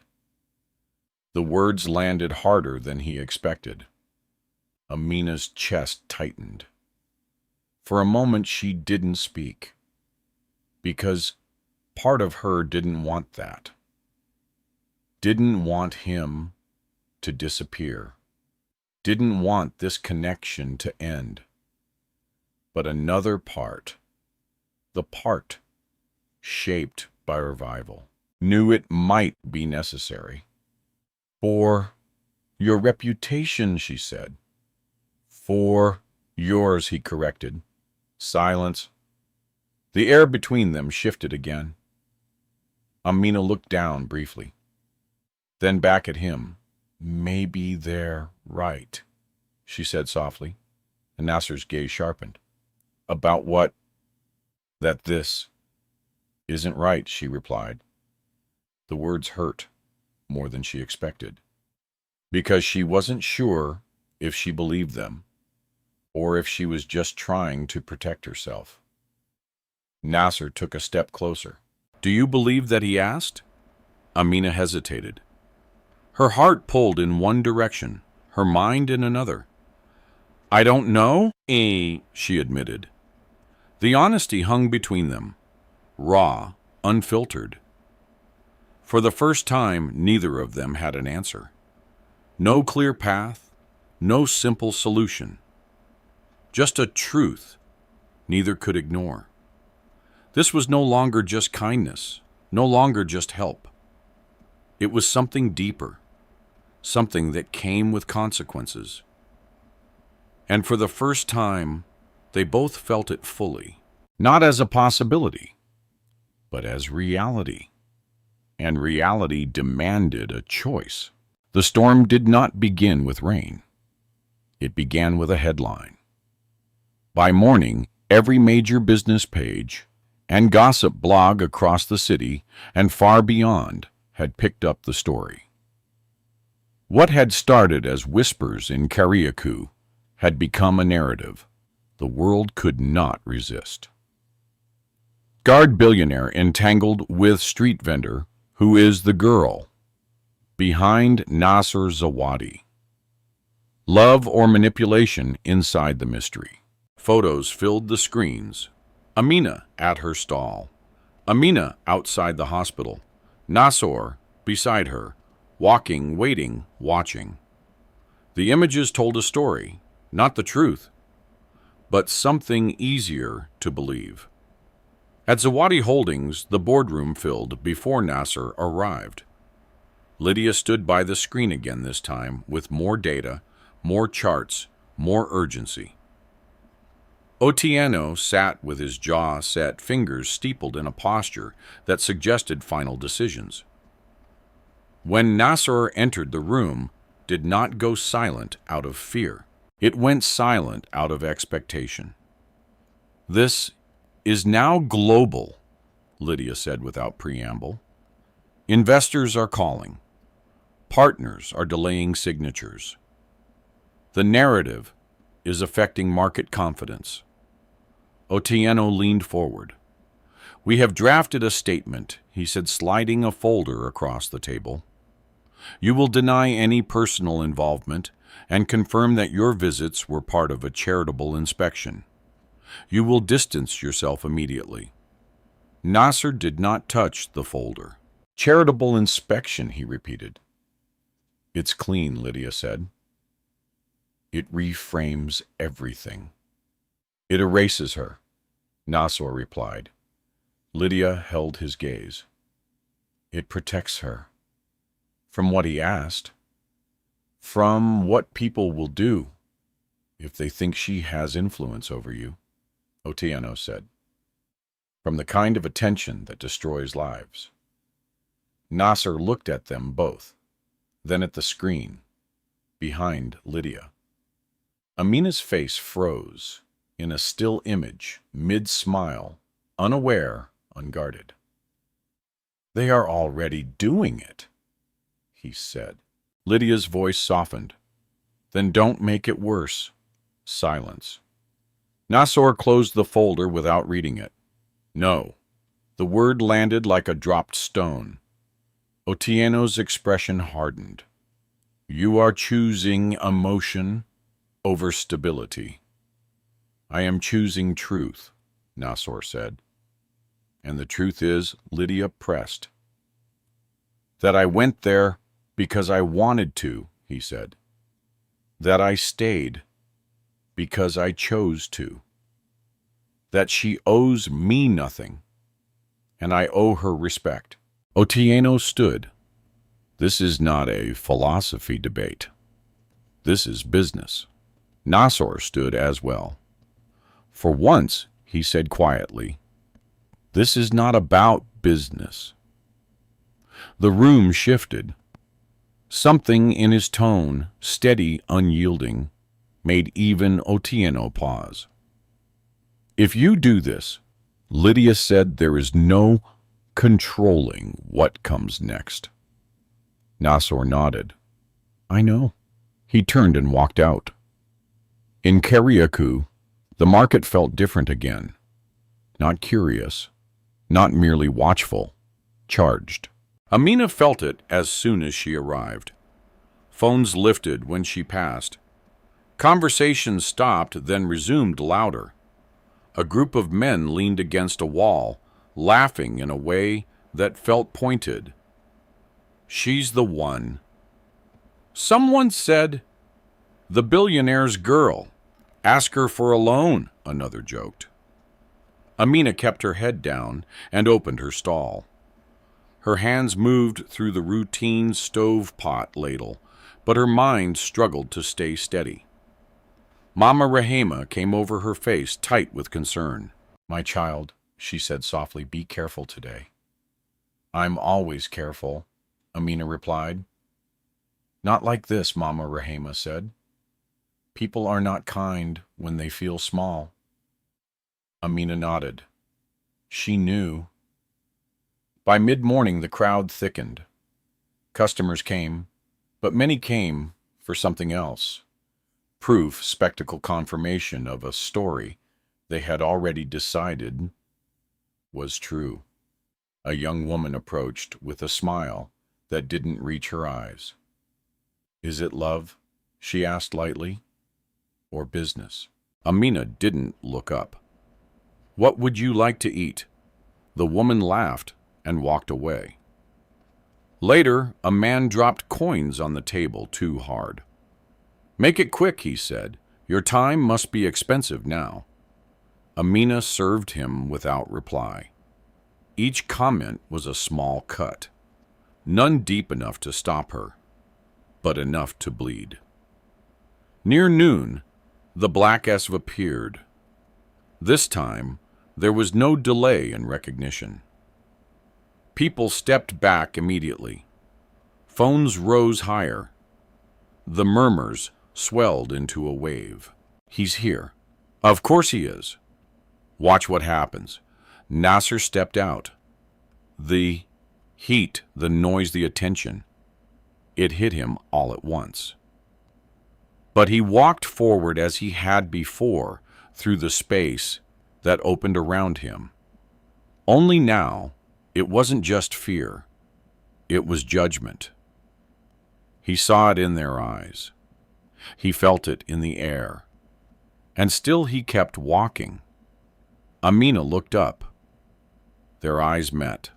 No smile, no easy greeting, just truth. "You shouldn't have come," she said. Nassor stopped at the stall. "I know," he replied. "Then why are you here?" "Because leaving won't stop this," he said. Amina glanced at the crowd, at the phones, at the faces, waiting for a scene. "It will make it quieter," she said. "Quieter for them," Nassor answered. "Not better for you." Amina shook her head. "You don't understand. This will follow me. It will change everything." "It already has," he said. Silence. He stepped closer, lowering his voice so only she could hear. "I can end it," he said. Amina's breath caught.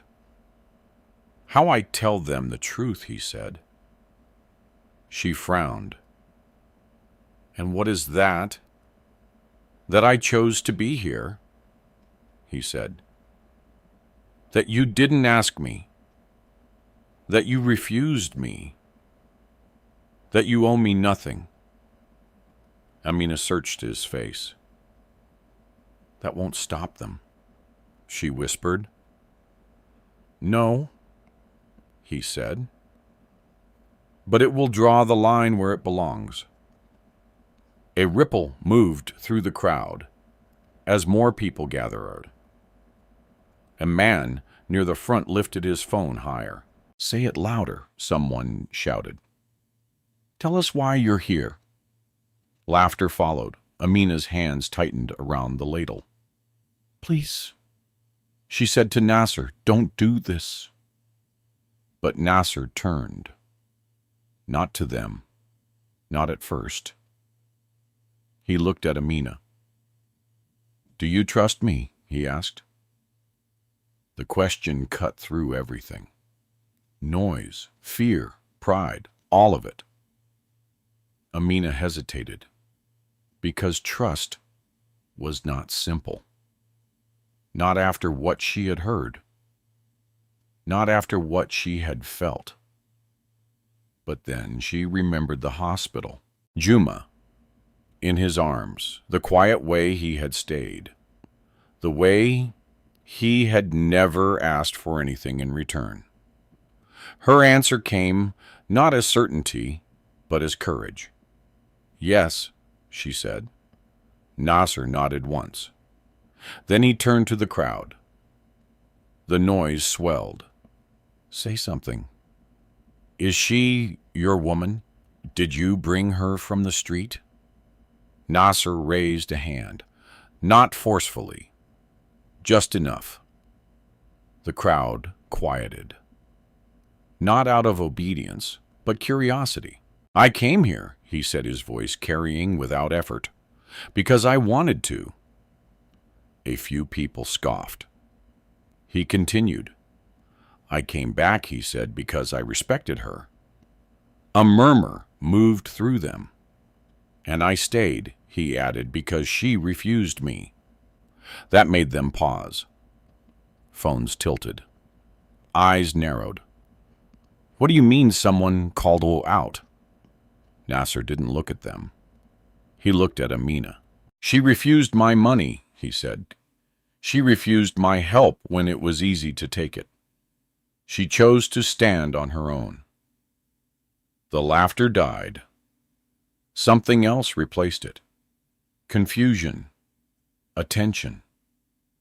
And when she asked for help, he continued, it was not for herself. It was for her brother. The crowd shifted. "She owes me nothing," Nassor said. "Not her time, not her dignity, not her life." Amina felt her throat tighten. "And I owe her this," he said, turning fully to face them now. The truth. Silence spread outward. Not complete, but enough. "Judge me if you want," he said. "You already have. But do not use her to explain me." His gaze moved across the faces. Because you don't know her. The words settled. Heavy, uncomfortable, real. For a moment no one spoke. Then the first person lowered their phone. Then another. The crowd didn't disappear. But it changed. The edge softened. The certainty cracked. Amina stood very still. Her heart pounded. Her eyes burned. Not from fear, but from something else. Something that felt like being seen, not as a rumor, not as a story, but as herself. Nassor turned back to her. The noise of the market began to return slowly, unevenly. I told you, he said quietly. I would draw the line. Amina swallowed. You made it worse, she whispered. A hint of a smile touched his mouth. Or clearer, he said. She let out a breath she hadn't realized she was holding. Clearer. Yes. More dangerous. Also, yes. But in that danger, there was truth, and truth was something she had never been afraid of. Around them, the market resumed its rhythm. Not the same as before, not untouched, but moving, always moving. And in that movement, a new reality settled. Not perfect, not safe, but honest. And sometimes honesty was the only ground strong enough to stand on. The days after the confrontation did not become easier. They became quieter, not because people stopped talking, but because the tone had changed. Where there had once been sharp laughter and careless judgment, there was now hesitation. Curiosity remained, but it was no longer as cruel. Some still whispered, some still stared, but others began to see differently. Amina and Jerry noticed it in small ways. A woman who had once mocked her now paid without comment. A man who had laughed too loudly now avoided her eyes. Mama Rahema squeezed her hand one morning and said, You stood strong. It wasn't approval. It was recognition. And that meant more. Still, nothing about Amina's life had become simple. Juma remained in the hospital, recovering slowly, but not fully. The bills continued. The uncertainty lingered. And the world outside did not forget easily. But something inside her had changed. She no longer felt like she was being pulled between two worlds. She felt like she was standing in one, her own. And for the first time, she allowed someone else to stand there with her. Nassor Zawadi did not return to Kariakou every day. Not because he didn't want to, but because he understood now presence had weight. And that weight could either protect or crush. He chose carefully. When he came quietly. No announcements, no attention, no distance. Sometimes he helped again. Washing plates, carrying supplies, doing the small tasks that had once felt foreign, but now felt grounding. Other times he simply stood nearby, watching, listening, being there. And Amina no longer questioned it. She didn't analyze every moment, didn't push him away, didn't pull him closer. She allowed things to be what they were, uncertain, growing real. One afternoon, weeks later, Juma returned home. The small room felt different with him in it again. Lighter, warmer, alive. He sat on the bed, still thin but stronger, watching Amina move around the room. "You smile more now," he said. Amina paused, then laughed softly. "Do I?" Juma nodded. "You do." He hesitated. "Is it because of him?" Amina didn't answer immediately. "Because the truth was not simple." "It's because you're here," she said finally. Juma smiled, but he didn't look convinced. That evening, Amina returned to the market. The sun was setting, casting long shadows across the stalls. The noise of the day was fading, replaced by a softer rhythm. She began packing up. And then she felt it. That quiet awareness. She turned. Nassor stood a few steps away, not approaching, not interrupting, just there, as if waiting. Amina smiled, not out of habit, but because she wanted to. "You're early," she said. Nassor stepped closer. "Or you're late," he replied. She shook her head slightly. Maybe both. They stood in comfortable silence for a moment, the kind that didn't need to be filled. Then Nassor spoke. "I met with the board again," he said. Amina's smile faded slightly. "And they're still concerned," he said. "That's not surprising," she replied. "No," he agreed. Silence. Amina looked at him. "Are you going to listen to them?" The question was direct. Important. Nassor held her gaze. "I did," he said. Amina's chest tightened slightly. "And I listened," he repeated. "But I didn't agree." Amina studied him carefully.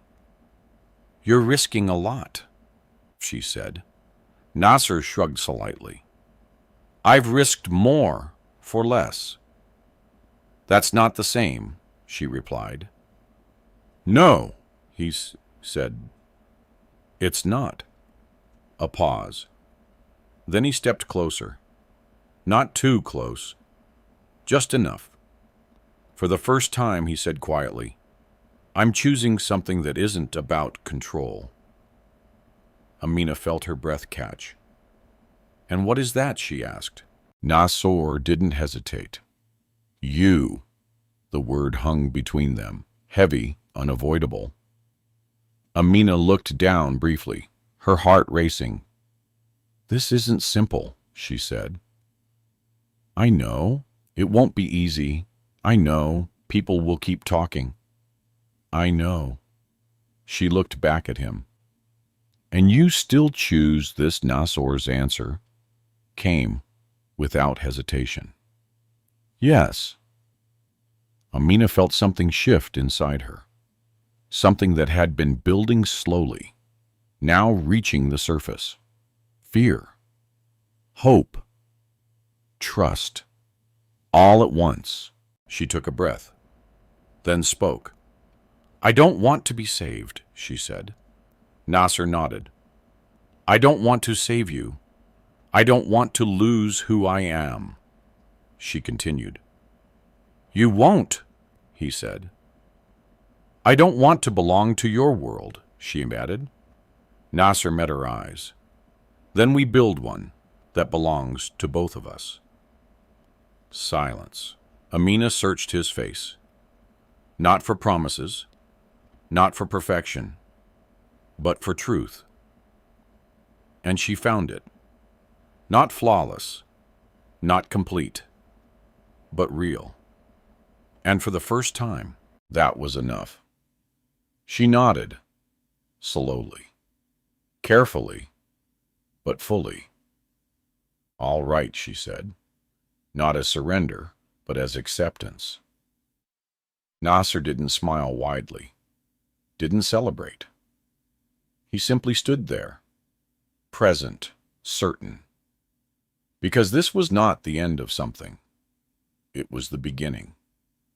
Months later, Kariakou had changed. Not dramatically. Not visibly to outsiders. But in small ways, real ways. A new clinic stood near the edge of the market, offering affordable care to families who had once had none. Amina's stall had grown slightly still simple, still honest, but stronger. Juma helped when he could, his laughter returning slowly but surely. And Nassor no longer stood apart. He didn't become someone else. He didn't lose who he was, but he allowed himself to be seen. Not just as power, not just as scars, but as a man. And when people looked at him now, some still feared him, some still judged, but others saw something different. Because of her, and because of him. One evening, as the sun dipped below the horizon, Amina stood beside Nassor, watching the market settle into night. "You know," she said softly, "they don't look at you the same way anymore." Nassor glanced at her. "Neither do you." Amina smiled. "No," she said, "I don't." And in that moment there were no whispers, no headlines, no distance, just two people who had found something rare, not by searching, not by forcing, but by choosing, again and again and again. Sometimes the world teaches us to judge too quickly. A face, a scar, a title, a rumor. We build entire stories without ever knowing the truth behind them. But real life is not built on appearances. It is built on choices. Amina chose dignity when she had nothing. Nassor chose honesty when he had everything. And in that space between pride and vulnerability, something powerful was born. A connection not based on need, but on respect. So today ask yourself, how many people have you misunderstood? How many stories have you believed without knowing the truth? If this story touched you, let me know in the comments. Where are you watching from and what time is it there right now? Don't forget to like, share, and subscribe for more powerful stories about my life, love, and second chances. Because sometimes all it takes is one moment of kindness to change everything. Da Juan Tut Kichban. Ohuna.